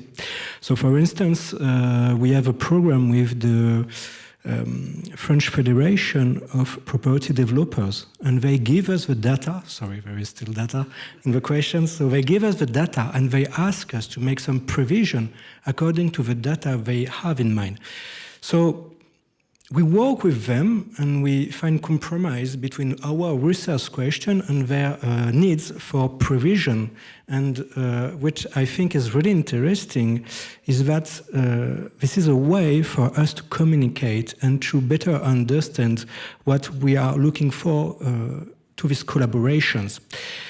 To put it differently, a question, for instance, that the French Association of Property Developers ask us is what will be the needs of the population in 10 years. So we have to identify what they must produce according to the observation we can deduct from their data. So it's a strong collaboration. The problem is, and I agree with you, the timing lapse. Like sometimes when we work with practitioners, they want the answer in 2 or 3 months. I give an answer in 2 or 3 years. So that creates difficulties between our practices. And sometimes it can be hard to keep such a partnership, but they're really crucial for us. First of all, because they give us the data, which are really important now in research. I know there is a debate about it, but it's a reality. And second of all, because we can keep a link and understand what are the subjects which are a matter of discussion in the practice world. But it looks like you have some kind of a data monopoly, which is interesting the practitioners. Data monopoly is for always example, a good thing. Lucy, would you give a job to Dioris to make a research on political process decision-making? This is the question. To organize your decision-making process in the way he describes you, to make that. This would be the interesting part of research into practice. Or you, obviously you did the same. I have different example. It's not only data and GIS. Of course, they are important. But a few years ago, we had a project that was actually led by Masaryk University. And it was encouraged by our need that we wanted to have methodology how to improve actually metropolization, function urban areas in our legislative system. So that was actually something between policy recommendations and methodology. So I think that in this regard, we can really use the advantages of academic sector in terms of these people, if they are really devoting to this topic, they have really a lot of articles that they read and they have really overview what is functioning and what is not functioning. And we are putting actually into this result our view of practitioners, so that we know that, of course, maybe it can work when you have a limited number of municipalities that are on board, that are in the functional urban area, like 30, 40. But when we are talking about Brno metropolitan area, it's almost 200. And in Prague metropolitan area, it's 500. And so I think this venue wouldn't be good enough or large enough for such a, annual meeting of all mayors. But for me, this work, it was excellent work and cooperation of my colleagues and academic sector in terms of policy. So it's not only data. So we shouldn't concentrate only on data. Okay. So, yeah. if I can add something about working together. For me, it's not only about working together between academia and public sector or developers. It's working together across fields, in all kinds of fields, because you mentioned earlier, we are used to working in silos. Architects work separately, economists work separately, urban planners say we are not architects, then we have landscape planners, and then we have sociologists and geographers, and all these people should have notions of what the others are thinking, how they are thinking. We should all be working in an integrated way. And we are not doing this. And it's not a question of research and practitioners, it's a question of education. In my opinion, every economist should have a notion about how public health works or about how urban planning works. And every architect should have a notion about public finance, like how much will it cost if I design it that way? And this is something we really need to work on independently of academia, non-academia. It is really more like the society needs to change its approach and think more holistically. But let's come to this point, because you already mentioned it. You know, I'm from time to time look into academia because I want to get out the nice guys, no, the ones who then in the company make the good job.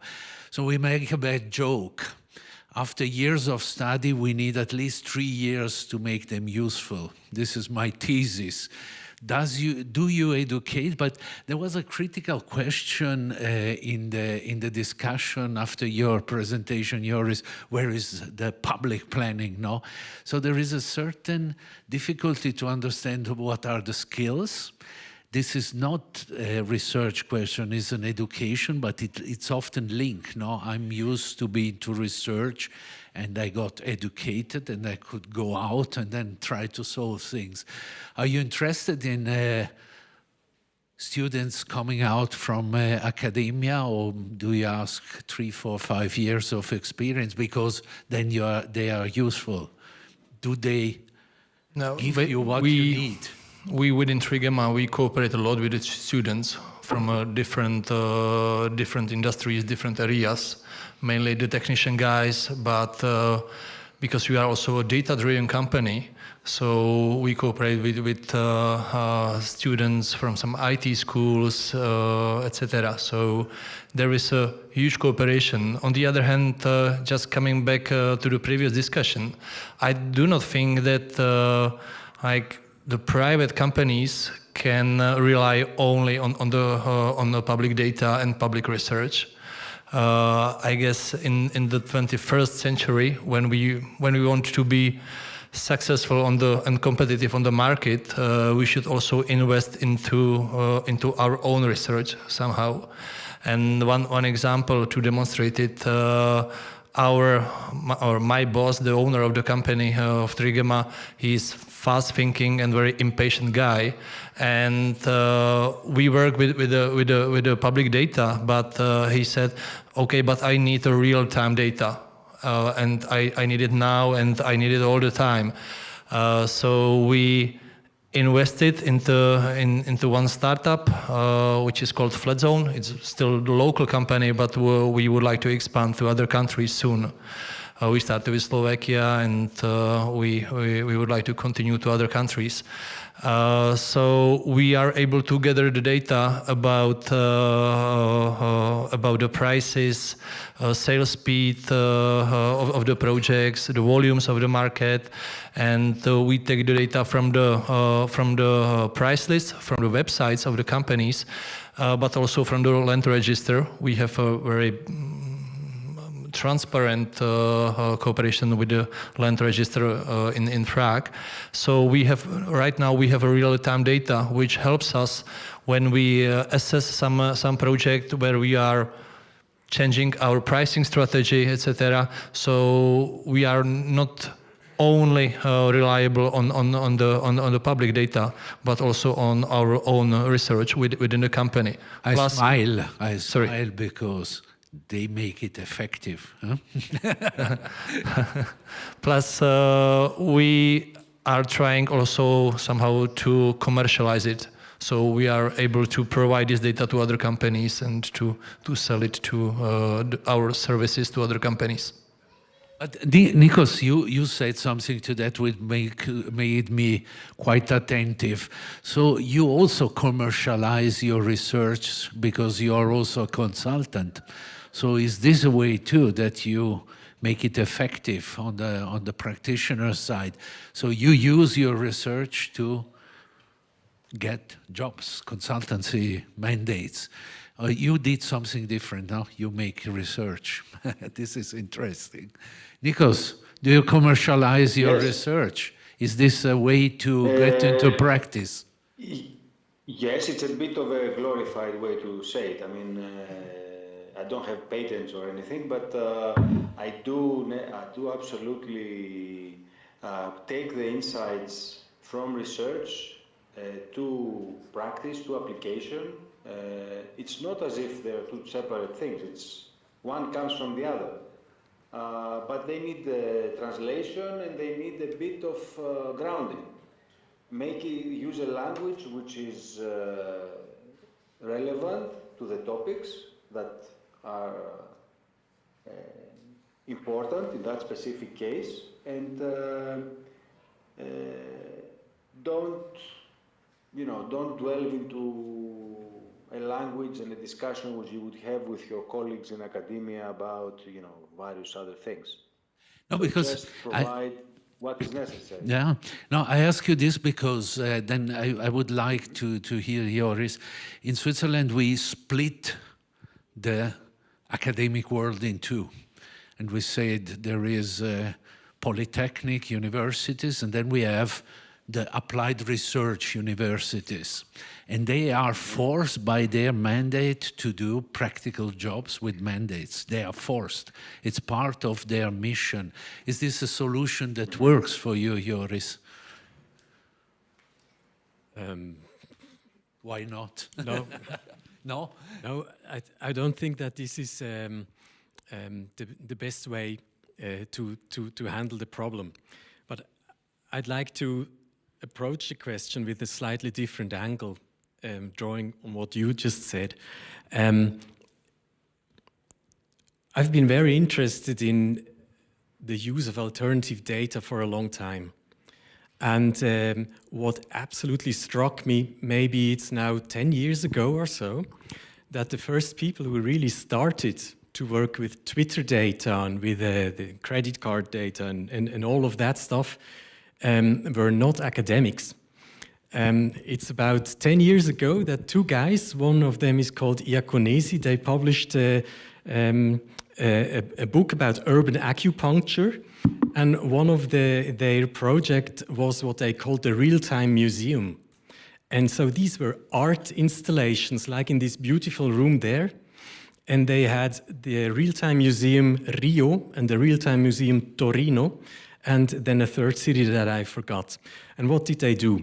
They just looked at Twitter data, and Twitter data is geolocalized, and then they just analyzed the tweets, and they categorized the words into emotions, right? So when you have a tweet about, love, hate, fear, well-being, and they started mapping that in space and in time.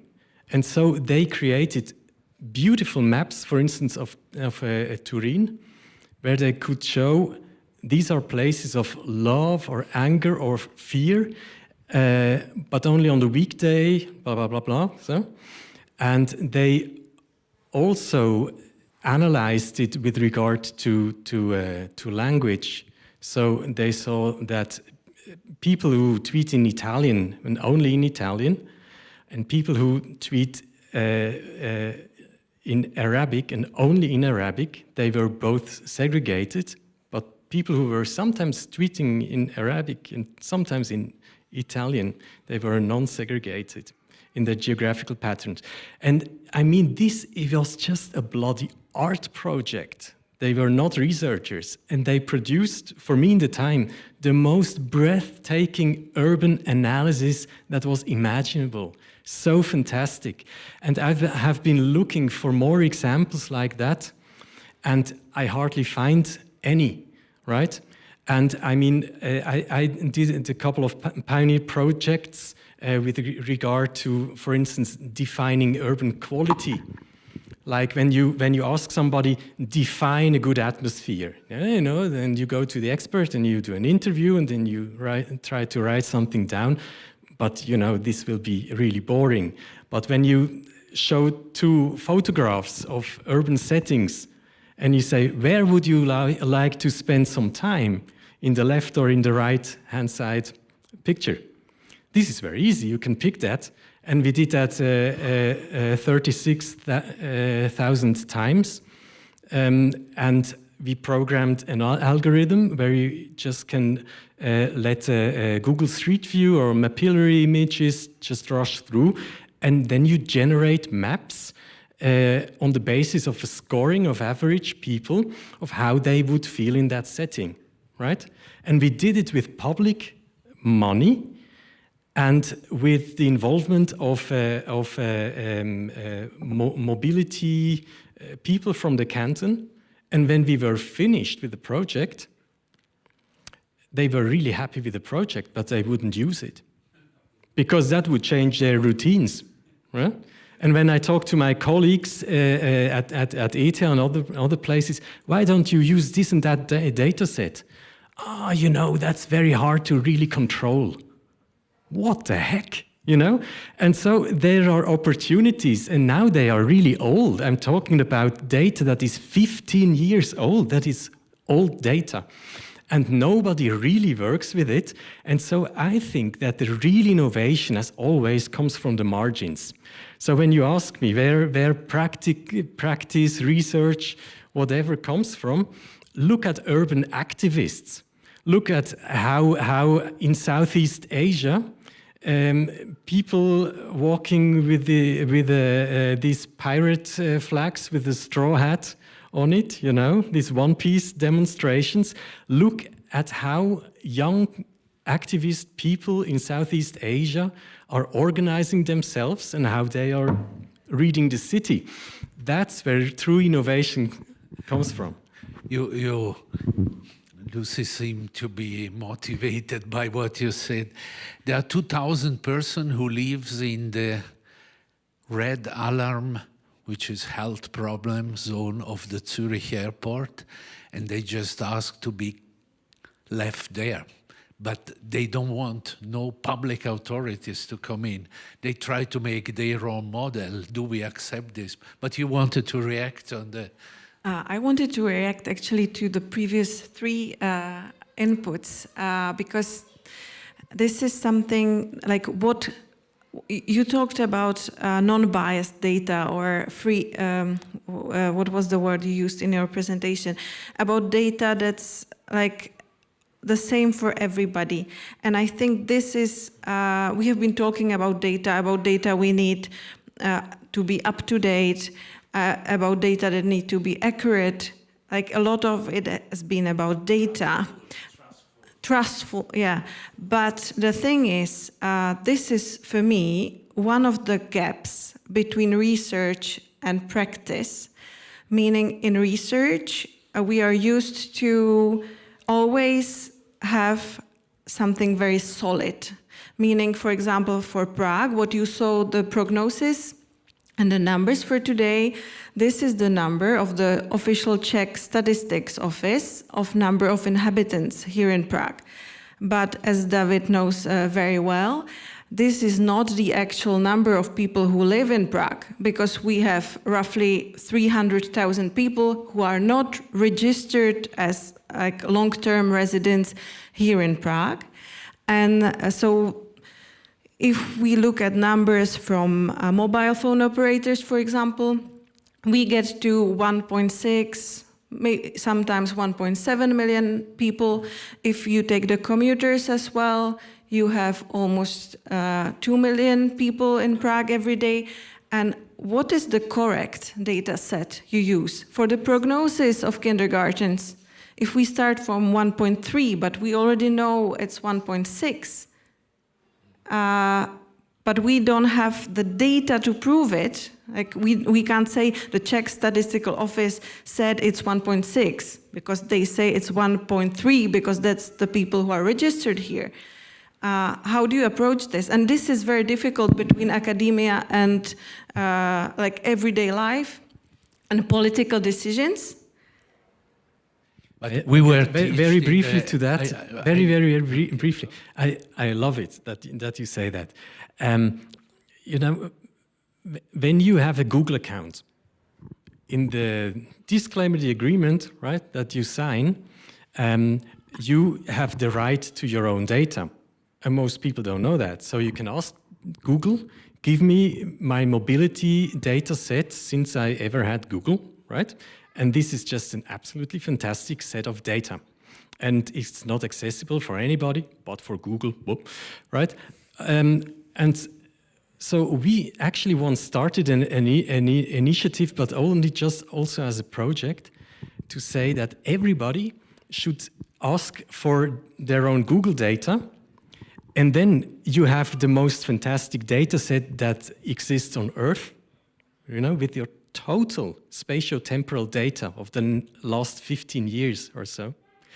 And when you have that as a controlled open source group like a data community, you can start fighting with the official data that always uses the wrong and very old, very static, but very clean data. It's very clean, it's wrong, but very clean.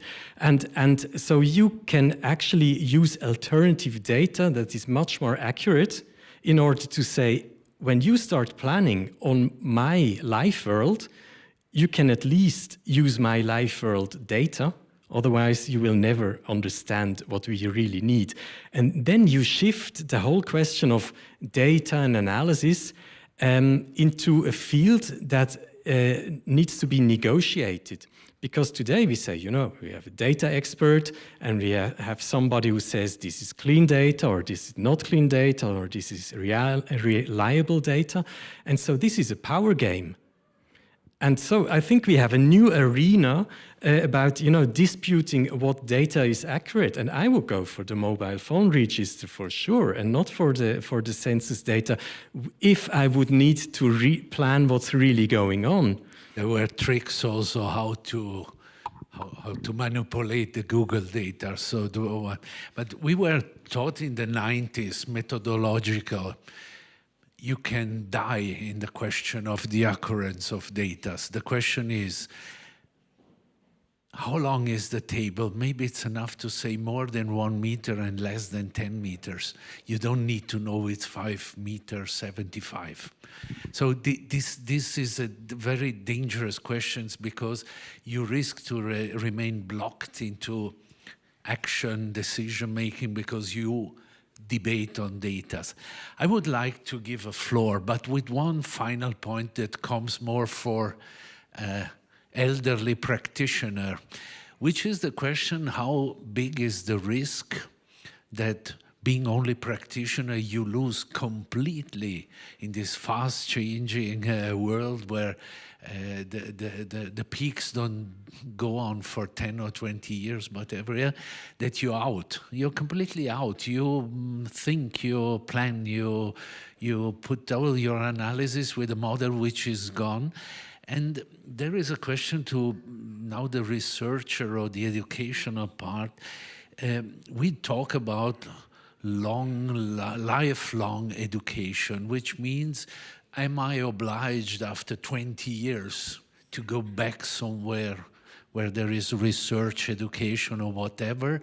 Can I be out? And this is also for politicians would be an interesting question, or if they still in the reality on what happens. Do you dare with, do you care of this problem of lifelong education, or is it not of your business, let's say? This is also for you, Nikos, obviously.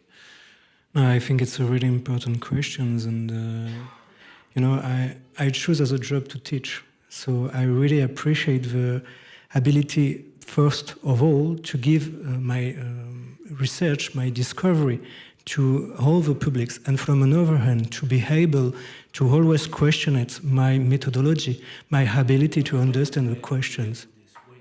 Where I do this, well, first of all, I do this with my students.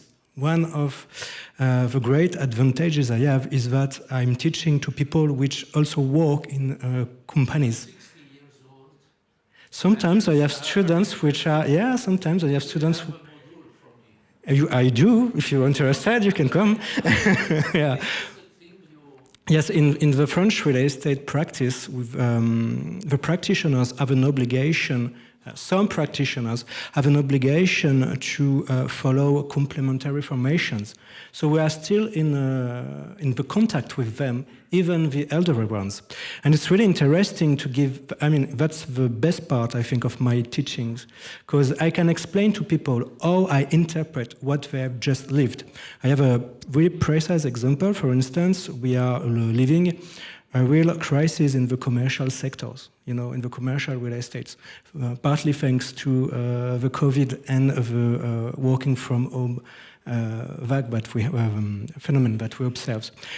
So I have in front of me people who are living that crisis, and we debate together on where are the factors which explain such a crisis, how we interpret it, and what provision we make. And I think for both of us, the academic, the teachers, and the practitioners, it's really enlightening, and it allows us to keep in the game, to be in the game. Because this is also this event here, no? I mean, I go because I feel a need not to be lost somewhere in these things who change. So you take care. Nikos, do you take care of that? Of me, elderly planner? I was actually thinking while I was listening to your question, and my experience varies. I wouldn't put it in such sort of clear terms that you might get drawn into something and then forget everything about research, or the other way around. Actually, I've got some of the sort of most amazing insights and bits of knowledge and ideas for research, and with my contact with consultancy firms, for example. And to me, it's actually quite amazing how the amount of resources that the companies that have the capacity put into really cutting-edge questions and solving cutting-edge questions.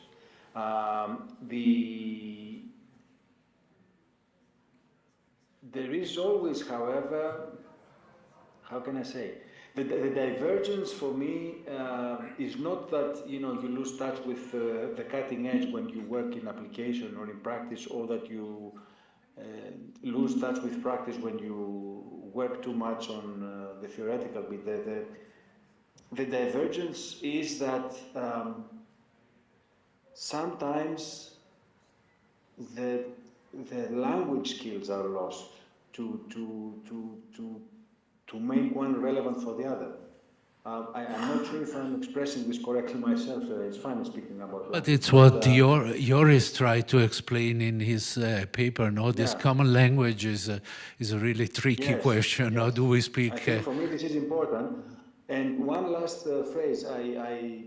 It's a metaphor which is not entirely successful but there are some disciplines, like for example medicine or planning or others, who, because they have this very applied aspect to them, it goes against the grain of the discipline itself to have this division. Yeah, you cannot say, oh, like,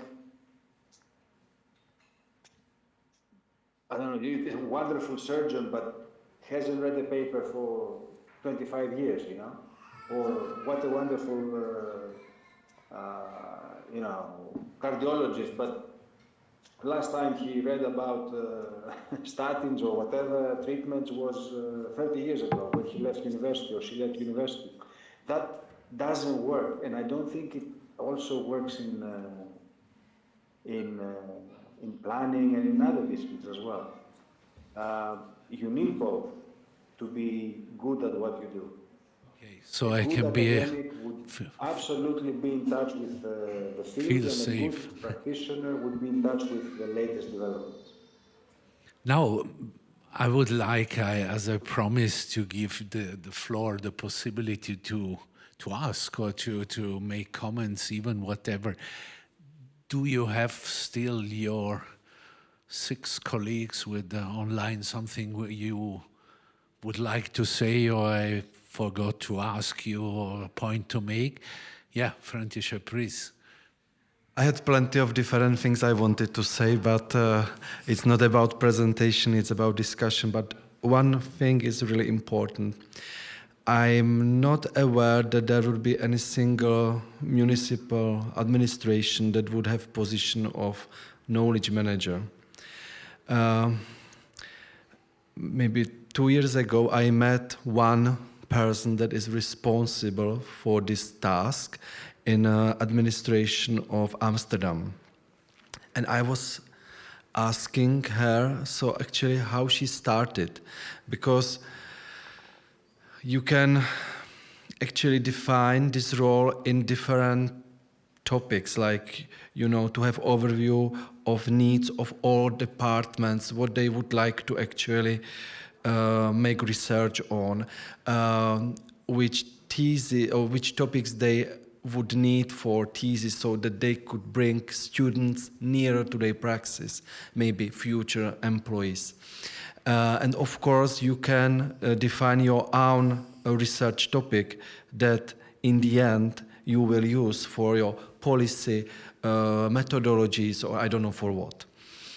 And she said that it was really plenty of work, and that was that time inspiration for me that maybe we can start to do in this way, but not, of course, in the same extent. And I would like to wish to have actually maybe within 1 year really overview of all needs and research that is already available, and to have, you know, partners in Brno's universities. I have already started in the way that I get myself nominated to committee, Rada, council, research council of one university. That I would like to actually be there when they are discussing the orientation of their work. So maybe that can be such a small steps, but you know, we can talk about it maybe next 5 years, but we should start with something, and I'm going to do it. Now I have a colleague for that. She started to work in my team 2 weeks ago, so I had to wait a little bit before. I don't want to encourage or how to say it, make her anxious about what is expected from her. This is an interesting point to be kept. Thank you very much. Now, can I just one last thing? Yeah, please, sorry. I wanted to bring it a bit back to the Czech Republic because we are here in Prague, and you mentioned the topic of trust. I saw a presentation recently about how much people trust each other in societies across Europe. And you could very clearly see Central and Eastern European countries have lower levels of trust in society and towards public institutions, and also between people. And I think this is also linked to lifelong learning. This is linked to opening our horizons, because I think it's very difficult in Czech society to admit you don't know something, you are not an expert on something. If it's a topic you've been doing your whole life, it's difficult to say, I would like to learn something new in some occasions. And that's why people are quite against change and are afraid of change, afraid of learning new things, and we stay in those like also topical silos. And I think it really is linked to the question of trust. we need to trust each other to say, I know some things about this topic, but I can still learn more even if it's my field. And I should strive to learn more every day. And the question of trust is also linked to how much power, like decision-making power, we give local authorities. It's linked to the question of public finance. Jan was speaking about, and David was speaking about the fact that the only direct tax that goes into municipal budgets here is the property tax. All of this is also linked to trust. It was a control mechanism from the 90s between the state and the municipalities. And check and balance. Yeah, yeah. And do we still need all this system of checks and balances in 2025 when the world is changing so fast? You could open debate. Sorry. I pay half of my taxes to the local municipalities. I meet every morning my mayor and say, come on, this doesn't work. I'm not happy in how you use my money. This is a solution we discussed about that. No? You can't give planning authorities and no financial responsibility. This never works. But it's a long question to this one. But again, I would like really to give somebody who wants the word, the colleague who was so critical about where his planning is gone, because it would be interesting to know if now is a little bit safer, that we still need planners. I have a feeling of maybe a little bit different than whatever. Who can I give the word in the public? Use the opportunity to have this mostly intelligent people here, which is your, please.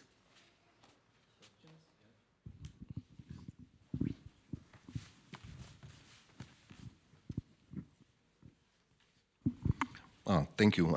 I think it was a good discussion, by the way. Just give me a few points as a reflection to everything that was said. I think big part of the discussion was too difficult for me to digest. I think if I have a glass of red wine, probably it would be better. No, I'm just kidding. Listen, at least my point of view, one of the issues which we have, it's a lack of long-term vision. It's from politicians, but also from decision makers. And this lack of long-term vision is determining also the need of research. It's like chicken and egg, okay? So we don't know what we want to know first. Second, I mean, I'm from commercial sector, right? And I'm too simple. Like, if I see something, somebody is doing something good, so let's steal it shamelessly. From your point of view, which country, at least in Europe, is the best in urban planning? And if you have some, is it like, are there some elements of urban planning which can be used, not to reinvent the wheels every time, not only in the country, but also in Brno, Ostrava, and other small cities? And another question. And I think we are like rounding around one, it's like elephant in the room. I still believe the lack of data is not the biggest challenge. I think we are lacking the courage to make decisions, even difficult decisions, but to stand. And again, there is no perfection, so enough flexibility, especially in urban planning, because in this fast-moving world, nothing is, how we call it, fixed in the stone. So let's allow some flexibility, let's allow some imperfection, try to cultivate professional debate like you guys doing, which is perfect, and spread this positive news. Listening more than talking, and then last but not least, I know you are all academics guys, and in order to become like docent or professor, you need to write the books and so on. But I mean, ask your kids, so who is reading the books? Social media completely overtake the way how people learning stuff. Good podcast, professional podcast, very nicely done, interesting, has much bigger impact, and it will be bigger and bigger. So get back, ask your kids, what's the best way, how to communicate, to do the stuff, and ask your kids, what do they expect from the government? Well, thank you.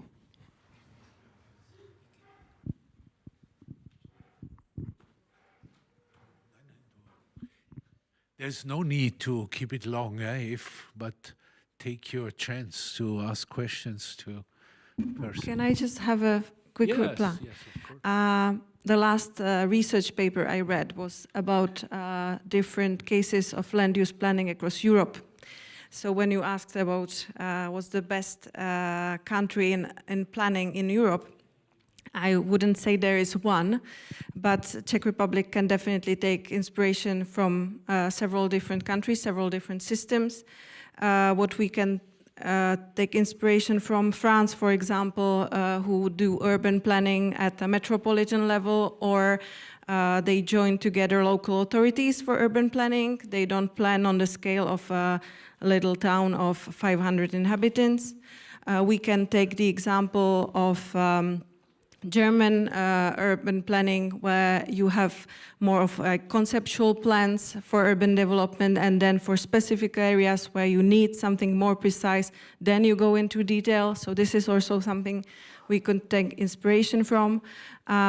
So yeah, I could go on for hours and hours, but there is definitely, it's again the question of trust and trusting ourselves to make mistakes and learn from them, to move from this spot and do not stay in 1990-something, but go forward in the 21st century. Let me just one easy point, but learning is one thing, but it seems like that somebody knows it and somebody doesn't know it. I'm rather of the idea everybody has to find out his own solution and then to share it, to discuss it. Not to think that there are Germans who are better, or Dutch, or whoever, Swiss, whatever. I really think every country has a certain level, and it is a question of history too. I mean, I remember in the 90s planning in East, planirowania, no, this was terrible. You could not use this word because it reminds culturally things which are completely different. But again, to point out Mesto, no, this story, we should exchange. Because every time I'm somewhere else, I have an idea and say, this is an interesting approach. We haven't thought this way. And I would not say that you learn by taking from somebody, because you have first to find out your way, and this is a tricky question. I don't know, suffering a lot. Yeah, and but then the way is not by saying, oh, this won't work here in Czech Republic. It works in Germany, but it won't work here. No, we are not copying it. We just need to see beyond, and then all of us need this. Yes. Maybe one point, it's true, I think, when one says you can only want what you know. You cannot want something you don't know. And therefore, I remember when I was in the UK, I wanted to discuss topics of my interest with colleagues, and they never wanted to discuss with me. They just asked, how does the planning system in Switzerland work? Because it's just the opposite of the UK system.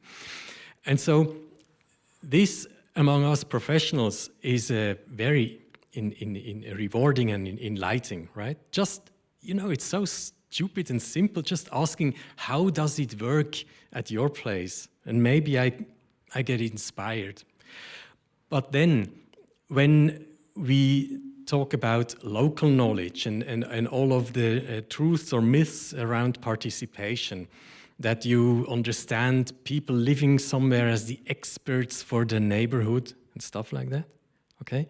So how can you work with that?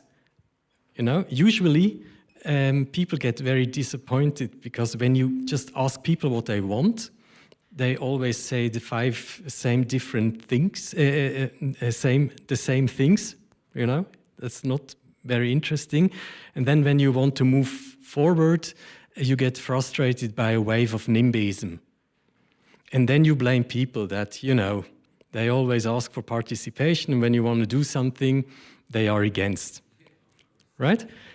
So maybe we should rethink how we're doing that. You know, when you say it's better to be honest, that's what I'm trying to teach my kids at home. But when you're playing poker, you just lose when you're honest. So it really depends on what are the rules of the game. You know, when I want to set up a system of truth, then it has to reward me when I'm honest, right? When I lose it, when I'm honest. And the same is true with learning from each others. I mean, when you are, it's one of the basic negotiation rules. You have people around the table and everybody can lose something but one person. One person can lose nothing. It's just there and to talk. You should immediately put that person out of the room. You cannot work with anybody who cannot lose. Anybody who has no skin in the game should not be in the game. And so when you think about, you know, trust and participation and all of that stuff, we really have to rethink the rules of the game. How can we generate a situation where ordinary people have a stake, you know, have a stake in the game, but also skin in the game, so that they benefit from learning from other places, so that they get curious of, that neighborhood works differently. And when you start changing that game, then you have a totally different project and you benefit from what we've just been talking here. But just to think that this starts out of nowhere is absolutely naive and maybe destructive, because we're now in this participation wave where people get so frustrated because it's so badly done, most of the time. I pick up this for maybe Czech as an example. When I can, I always want to make competitions on questions of urban development, competitions, but not project competition. That means interdisciplinary competitions. And my biggest deal is in the jury, I want international jury. I don't want a local jury, because then you get a situation where the system of judgment and the system of project is the same. And so I give you my opinion. One thing you can break up if you want experience from outside is make competition. This opens the frame of solutions, and ask externals to come in the juries to judge, because the judgment of the projects is important. And we do this systematically. We have in Switzerland a culture of competition, which is not architecture competition. I make urban development competition. So this idea, tell me, what do you think it is 2050? Not I tell you what it is, make me a project. Tell me, what project would you make because you think it's booming like that? This is a way I suggest to work if you want to get in experience and open the discussion. So, thank you very much. Thank you very much. I have to stand up because the time is over. I would like to express my thanks to all participants of our expert panel. To Lucie Pára, Maxim Schreier, Joris van Wezenmel, Nikos in London, Ondřej Beneš a František Kubeš. Thank you once more. And Stefano Wagner, who accepted to become a moderator. So thank you very much, and this was the final point of our conference today. I'd like to express also my thanks to all of you who stayed until the very end. Be aware that this conference was recorded and will be available on the web page of mesto.info.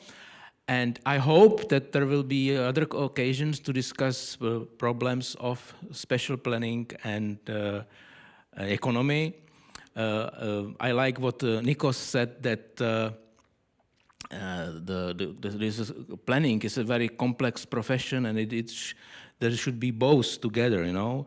And I mean, with a little sarcasm, I would say in Czech Republic, we develop a system how to arrange that, you know.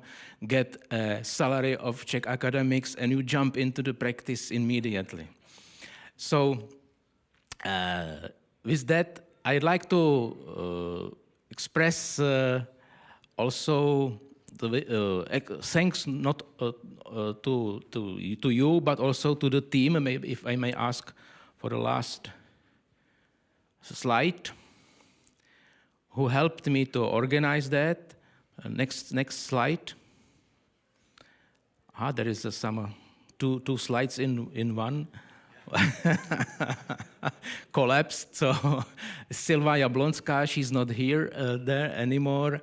Maria Lišková, Zuzana Poláková, and Jan Bittner, who helped me to organize this venue, and of course IPR Prague with camp, the company Zvuk Obraz, who helped with the stream for 7 years, and Green Dot, who arranged our web page. Thank you once more, and see you next year in November. Merci. Thank you very much. It was a pleasure. Thank you.